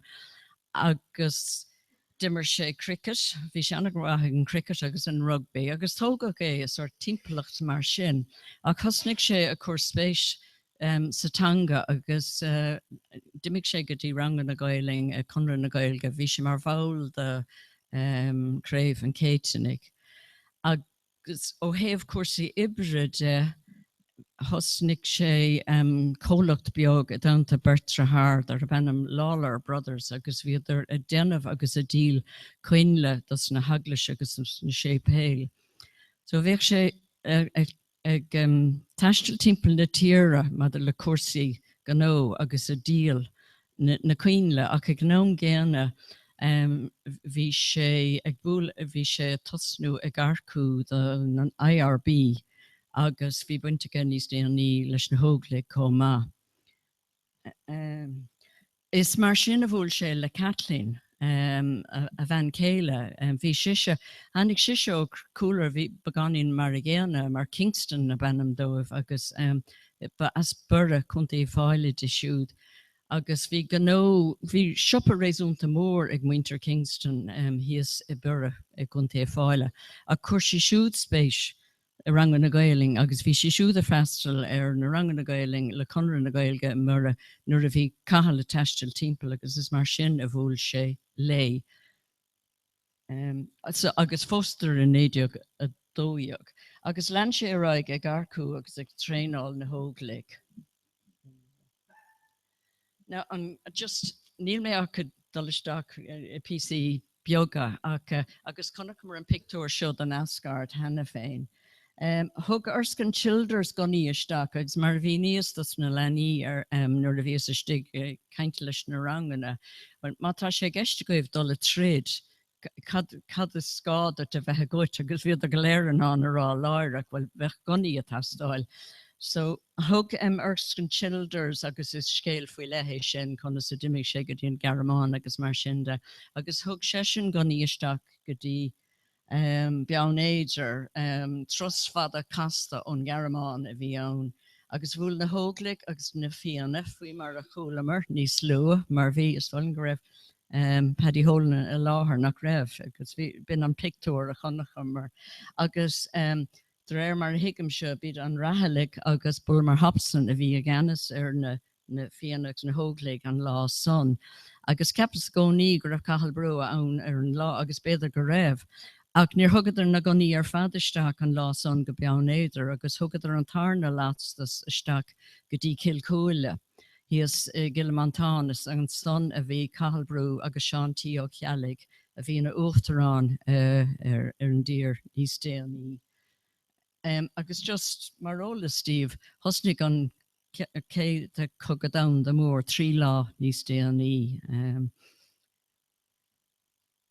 Mad le seachtain na chásca, bhí cahal in las ceanara sa ceathrú cahalán agus éman caint a bhí mar ceanara aige. Agus bhí an ceathrú cahalán, bhí idir son lonathe sa South Dublin Union. Tig na mochta bhí ann 3,000 daoine istigh an son agus léiríonn sé sin an cinál botanas sa bhí. Mar himple bhlac lí gnám, mar bhí North Dublin Union an taobh thuig den lifa bhí nach mór chomór leis. Agus áit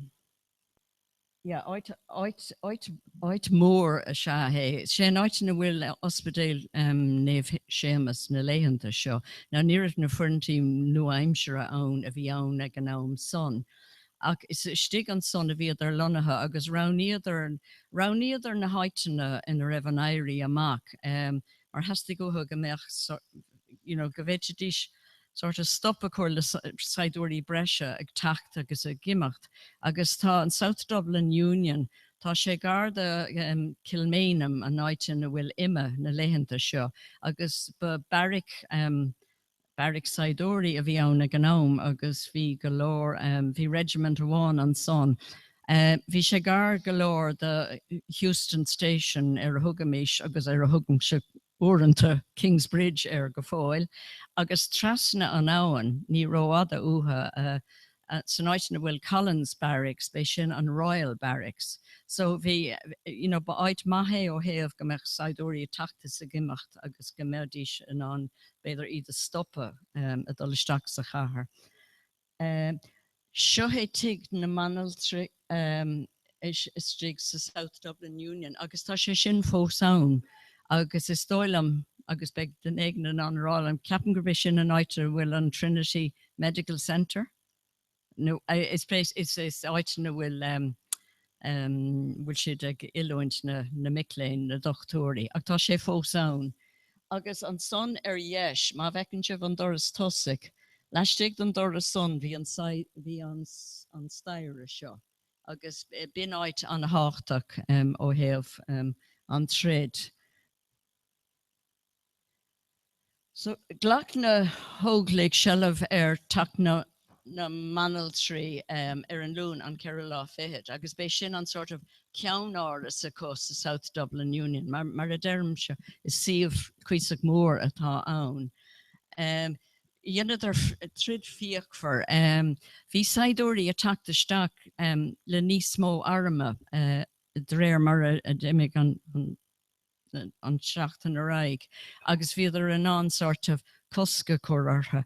Ach gan áras bhí a bhad níos mó Saidóirí ná mar a bhí muintear hairí amach. Agus faoi ar gréachnic cahalbrú éman caint agus iad son ar fad istigh sa teach son a thuspáin méid éit. Bhí chríochníidir ar an staire sin agus dhéanaidir sort of barricade ann le matrasaí agus le paca agus rudí mar sin. Ach thusnig na saidúiríionsaí ó bhásach agus is scoile piléir agus hand grenades agus de bhfuil hand grenade beag chuir sé úna orm gur hiig anna chuidas na daltaí chuirbh hand grenade ach bhfuil ceann cahal brú agus gortaíach go donna é go mór a chus amháin agus hiig sé féin nach bhéteach sé imacht nó tethe mar níoteach sé siúl so de bhfuil sé an chuidéile chu imacht amach an cúil doras agus len sé féin a raig agus ní raibh gona bháin aige ach níor hiic na saidúirí ná raibh ann ach é féin agus len sé a raig ag scoile piléir agus deirtar gur raibh sé le clostáil a canna God Save Ireland agus bhí sé de réir mar a hiicim seo agus bhí a géisteach le caint an tatan se chatte hí a géirí de réir mar a hiicim seo Bhí cuidma áráníocht siúlacha chun misneacha cothú nuair a bhí an trid ag dul raig. Agus nuair a thugsric Pádraig Mac Piaras agus na dtíine sa GPO go raibh go gahadís géile agus éirí as an trid. Hanaidir le chéile mar buin agus le chanaidir óráise de bhathahhaile Sarah éiríad a ras agus Sarah Dimig an banaltra Elizabeth Farrell nach a dimig amach a rá go raibh chun géile. Bhí tréile gortathe go donna ach hánig banaltra a gabhar agus tugad go ospidéal iad agus tuis go raibh sé gortathe cóthaileach son níor curach an bás é mar a curach na ceannarí agus na las ceannarí eile. Ag níor ceapaidir go marach sé an éachar. Agus níor curach rud a chun beganí núnar níor curach an prísún é ach an irid mar a dúirt cainteoir eile curach anna chuide go trasna go dtí prísún agsúla sasna.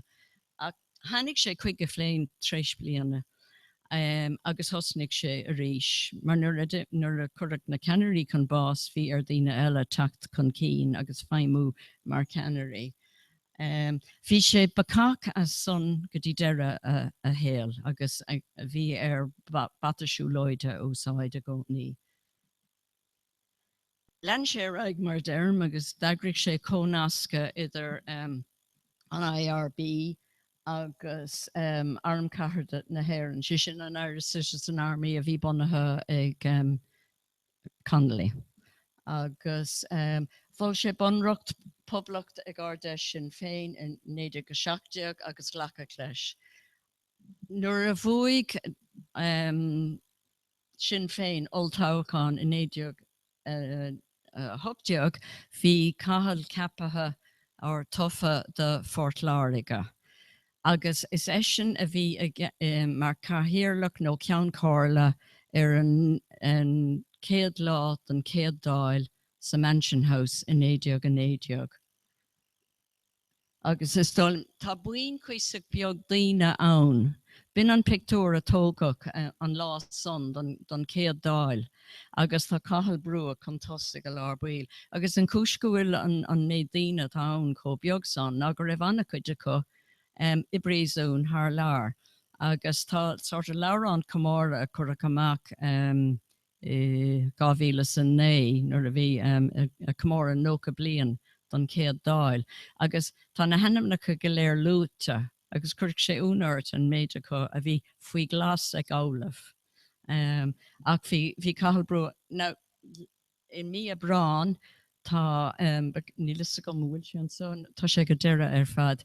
Ceapach é an son ina ara cosanta i mí a brán mar faoin am son hánig an dtíine eile rais agus bhí Dev a léire mar ceannar ag buinte son agus bhí sé cahal brua ina ara cosanta. Just sort of nota níos pásanta as son amach bhí cahal brua agus an túfás eile go. Bhíidir i tethe an tám ar fad, mar I d'irdís ar méle bhíidir an de run. So níiad díis fannach sa bhaile. Is cur mé ceiste ar meharsa cén cuimhne bhí aige ar ahar. Now ní raibh meharsa a cuireadh bliain go le ní a dul ar 5 bliain nuair a fuair a ahar siúd bás.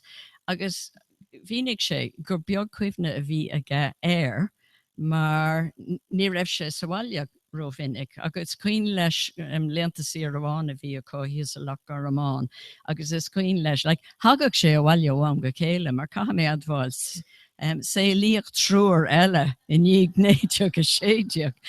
Dá mar rud é go ggurat ar cailbrúach an bás, ní bhéin se an sohan éair, ní bhéin a caint lifiú, ach dúirt sé is cuoin leis, bhí sé anna hócaile, like, na hamanti meach sé sa bhaile dentí fry mór dó, agus thuirigh sé PC sausage agus thuirigh sé cuid an fry do methir sa. Agus tá sé beganín brona gur bheith sin an téins ar de cuidna a bhí ag methir ar ahar féin. Níor ghlach cahal chun scéal garadí anafta, níor ghlach cahal leis a gunra nuair a hanig sé go dtí an nám son. Agus just chun scéal níos gar dhéanamta a ríis, bhí sé an taobháin i gogan na garad agus maríoch é i míúil 952 agus cadéile gur féidir le marrá bhí sé an a ruá bhéh, le leabhar mé níos déanaí just má bhín an tamagam mar dheallar na maná ach fé láthair just lena mé raig agus dear mé cúpla focail faoi tréalach ahar má bháthar sa. Corcaíoch gan áras a bethé, agus tá scéal beganín mar i ggéanna, sort of an cúlra a bhí ag muinter mo bhainter. Ní bheith fáasúla, ní dtíana réamhlóid a go bhí ionta. Agus hanad ar fórmhóracha, hanad ar an sort of darcha a bhí acu, mar cuiread ar spéis sa chultúr agus cuiread ar spéis go mór sa tanga. Agus bin mar a hála le tréalach, ag duine agsúil ar fada ba tréalach sa slín agur bhí sé scríomh filíocht agus drámaíocht agus rudí mar sin, agus bhí ar siúd an scolágant an na lua, mar ní raibh cuasaí go más sa bhaile bhí fuair an tathair bás nuair bhí ar ó go leor. Ach d'imigh sé arás agus fuair dreistil sé ar choláiste agus ar an ollscoil is títhe agus mar sin. D'imigh sé sin siar go dtí béile an Gaeilge agus an sonna hosnig sé a fálam Gaeling. De bhúil sesin le Muriel, agus ní lis gom chuna héh bhfuil mise a caint fuis na maná céile, ach just bin an rud bhí nádúrtha dósa. Bhí anna spéis ag Muriel, hanig Muriel as clown a bhí anna bhachas agus lucht whisky a gorcaig Murphy's distilleries agus breweries. Ach be cinál rebel i Muriel agus de bhfuil siise le tréalach trí cuasaí ceol. Bhí musical nights an de cotíanta ggurcaig tréir mar a héim agus is mar sin a bhfuil Muriel le tréalach.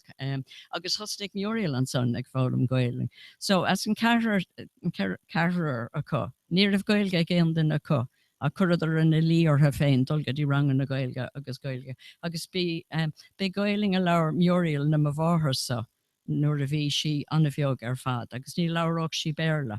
Fiúnar a chuda chun cónaí sa Garamán, agus bhí an Gaeling cailte ag mo bháthar, thosnig si is Gaeling a leabharach Muriel lé. De fós siad i Bramyard atá in aice le Frangach, mar bhí tréalach i Frangach ag an nám, agus tá griangraf an so. Now, camera, níl cuma rohanna ar Muriel sa griangraf áirithe seo, ach sin é tréalach, agus tá sé caithfh éide arama. Bhí sé i Frangach ach ba prisún oscailte é. So bhí saoirse áirithe acu, agus déitidí se amacht leistigh de limistéir áirithe. Agus is an son a fósadar. Chúl an son tá mar na cíine agus etna na cíine bertra fuór le tréalach go raibh anna tionachar acu scolíise agus bíd son go raibh angel le caint fuatha, mar bhí anna hena angel etna na cíine. Raibh éana hena go ar mára. Fuair sí bás néideach dahad sa cethir so ní raibh. Yeah. Sin é tíracha.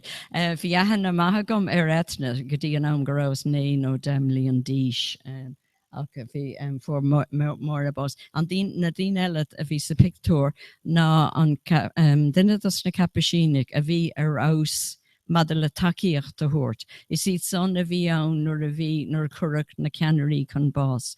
Dimig an tahar Augustinus stolen baba is shoot, dimig sé trasna kunida fosa. Agus simul galore an sonta banner benam Geraldine Neeson, a coronahana an vert le chéile, agus an son an dinne dernach yes se Richard Mulcahy or Richard Mulcahy. Agus be siúd an caras mó a bhí ag tréalach. Agus ní lista goin cén dearcha a bheith ag tréalach i lehan conra mar fuair sé bás rih an nama son. Ag dimig Richard Mulcahy bhí sé an níor de glach sesin leis an conra. Agus hanig sé chuir sé ahan ar ma bháthar a rís níos déanaí, rud a bhí anna yes. So, is don go fiddling dul raig. Bhí sé sin gníomh go gorcaig, ach mar a luigh angel hena féin, is dóilim gur gur oling sé nuair ná raibh éirí amach a gorcaig, mar tá sé eisteach fear a bhí ina file ina dramadór agus rudaí mar sin, bhí sé fós bhí mion saidúra ige comá faoi nám son. Agus nuair ná a bhéin éirí amach a gorcaig ceapam ó rudaí a dúirt sé níos déanaí in na héal. Go raibh sé sort of dímach nach raibh an éirí ann. Glach sesin leis an ordú mar a glachad ar a gorcaig a hánig gan éirí amach. Táhach é siúd mar hachtadáile comá in éide agus a hochtiach agus mar a lú angel hena féin nuair a feolmharig na saidúirí sasanach Tomás McCartán, ceapach éisin mar córba agus ceapach é mar ardmhéara ar corcaig agus bin mí Marta néideag is a fithe nacha. Agus Tamalín gar galore in íag son in mílúnas a gabhach tréalach Maxine agus mion cúis go raibh sort of is don go bhéh an rud a bhí right ag an ná go raibh code in a helmhaige, a sort of a cryptic code in úsáid fa contactorí a chuir timpeall. Agus tugad trasna é go dtí Brixton Prison i Lúndan. Agus bhí sé har a bheith crosta mar a hiigfa, agus bhínig sé ná raibh sé de ceartna de cór ag na húdarrás Sasannig agus Westminster é ghlacha mar sin mar gur tír déon láthagabe éireann go raibh sé tofa go déon láthach mar teachtadáile agus mar ardmhéara ar corcaig. Agus nach raibh sé Con léthe go raibh sé ar stalc ocrais go scuile dí seamach é. Agus chun scéal anna garide níor ghéile ar son, agus níor géal tréalach, agus trééis ceire lá ag seachtó fuair sé bás ar an fiú lá de míhearra fór néideag go fithe. Agus an rud is mó is féidir le mar ráfuí sin, tregóid a bhí ann gan áras a comáile sin haring sé ard damda ar féin ar corcaig ar cás muintir na hÉireann agus deirtar go raibh an céad lehanach the New York Tribune lán omlán ceire lá déag in níige chéile rih an am gur fuair sé bás agus timpeall an Amazon. Agus haring sé anna chuid ord ar cás na hÉireann i Canada, san Ind go mór, sa tín, agus I ddíortha ar fud an domhan ar fad.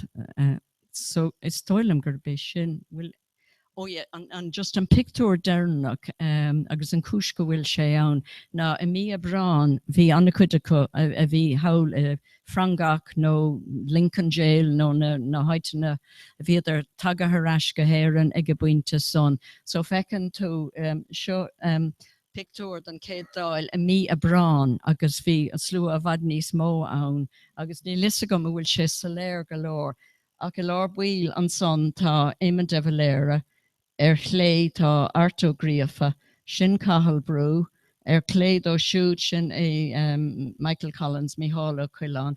Má hen tú súscadí an céad strá heile an dara duine isteach se tréalach Maxine. So an bhí an vertico sa Victor chéine. Cur duine na daltaí ceistúir a mané a raibh ahanana cóthir a chéile, agus hála go raibh ahanana cóthir a chéile, agus bhíidir a scríomh chuig a chéile. Scríomh tréalach Maxine litir go dtí cahal brú nuair a bhí sé nach mór a tac an Derek, agus ceantas na habertí agus tá dtíine eile tréis labhart maidir leis an meon a bhí ag na dtíine seo. Thuig sé go raibh sé a fáil bás, ach an rud a dúirt sé le cahal brua. The pain of Easter week is dead at last. Agus an rud a bhí a gceistige ná is stoilm gur thuig sé an follingt agus mar sin de, agus gur bé an rud gur sort of gur freis sé níos fearr mar jaall ar ná a bhairi amach a gurcaig. An rud a bhí á dhéanamh ag inis bhí sé a tarringta ord ar chás na hÉaranig ar gás agus freis sé go raibh rud éigent maith á dhéanamh ag nóir ná raibh an tairí amach a cóthe gurcaig. We'll just know, will mé anna dhéanana colmán bhfuil trí nómad? Gá nómad teile gom. Is stoilm just rud a réadlam le tamil mar tá mé tréis fé denna bhrain macna bhéir seo. Fáiltíam go mór an méid an Comóradh seo go bhfuil sé níos lehanna agus beidir go bhfuil méid a plé a bhd níos mó ábhar an uair seo go mór ról na man in éideag go séideag. Ní léanana go dtí seo tréis tagart a dhéanamh dus na maná chéile nach bhéit dí se bheith gníomhach a go bhí sa bhaile a thug takeíocht omláin dus na fermh dus na fér seo. Agus tháinig sé sin amach comán nuair a bhí na fér a scríomh cútha. Ní ra bhéon trú a chud dó féin. Bhíidir son fáca bhfuil ifar a héon thugad ar cad dus na fér amach agus cheasad ar taobh hir dó. Ní ra bhéon trú dus na maná seo nuair a bhíidir fáca mar bainsric. I mean, bhí saoil an na cruig ag an na cuite có. Bhí maidir le Kathleen, bhí séisiir lení agus nuair a fuór cahalbás, bhí an duine sin a demlíon díis agus an duine óige 3 bhí díis. Agus bhí sé trú a bhéach ag gas mo bmháthair ní raibh si ag gábhlíon díis. Is beag cuimhne a bhí ag methar ar athirsa, maidir le mo bmháthair is anmh go bhacha tréalach í bhí sé go holcsan. Bhí si cúpla mí díis Saravaca agus tugad go sús go prísún béal feriste áitin a raibh sé agus bin an céadúir a chunig tréalach i nín. Agus just ghlach na maná seo leis, agus just leanad ar raig agus thugad ar clán agus is stoilm gur búntaach na maná iad. Tá sé dachar dar de dtíine na linge seo is stoilm an meon san na hiiscint agus go bhhéach na fér seo sort of básáid ar son na hÉireann a go méidí se fágant maná céile agus leanaí ina dhéag. Agus just maidir leis an ceangal a bhí ag daoine atra Catherine is stoilm go léon slide amháin fáca an son. Sin an ceann mar dheallar tréalach agus a bheith fádal go dtí an ceann dearnach. Just bháilim an ceann seo a bhíúdí, bhí ahanana ag na daoine seo. Now ní ra bheithanna maith gur a céile, ach hála tréis de tréalach básáil agus is stoilm go bhfuil mo bmháthair timpeall 3 bliain díos. Sinní mo bmháthair ar an déobh clé. Agus sin é ruairí ó rathaile an té is óige do muinterí rathaile. Agus nuair a raibh meoréal in an aire thuirt do mo bmháthair agus is scéal casta é sin. Dimig mo bmháthair chun fanacht le muinterí rathaile agus bhí si ann ar feadh bliain go le. Agus so tá ceangal idir líadan agus mé féin dá bhrí san. So is tálim gur sin mo cuid seo ní don go bhfuil níos mó le rá.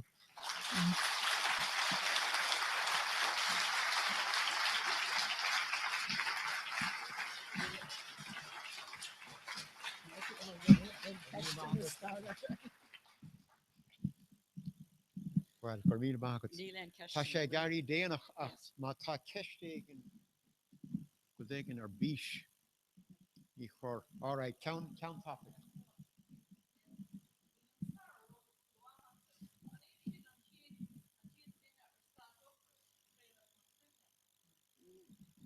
Is a régan é, ní dóile mé, soling go ben rud a bhain leis ná go bhar sé bhd níos fuidir ná mar a bheith éon duine isúil leis. Agus tuis gan ró le bhí a ggé. Chuna man cumarsáide an a spéisiún ach nó tá mé cinnte go raibh stalcocras a dul siar a bhd rih sin. Ó Tomásás, yeah.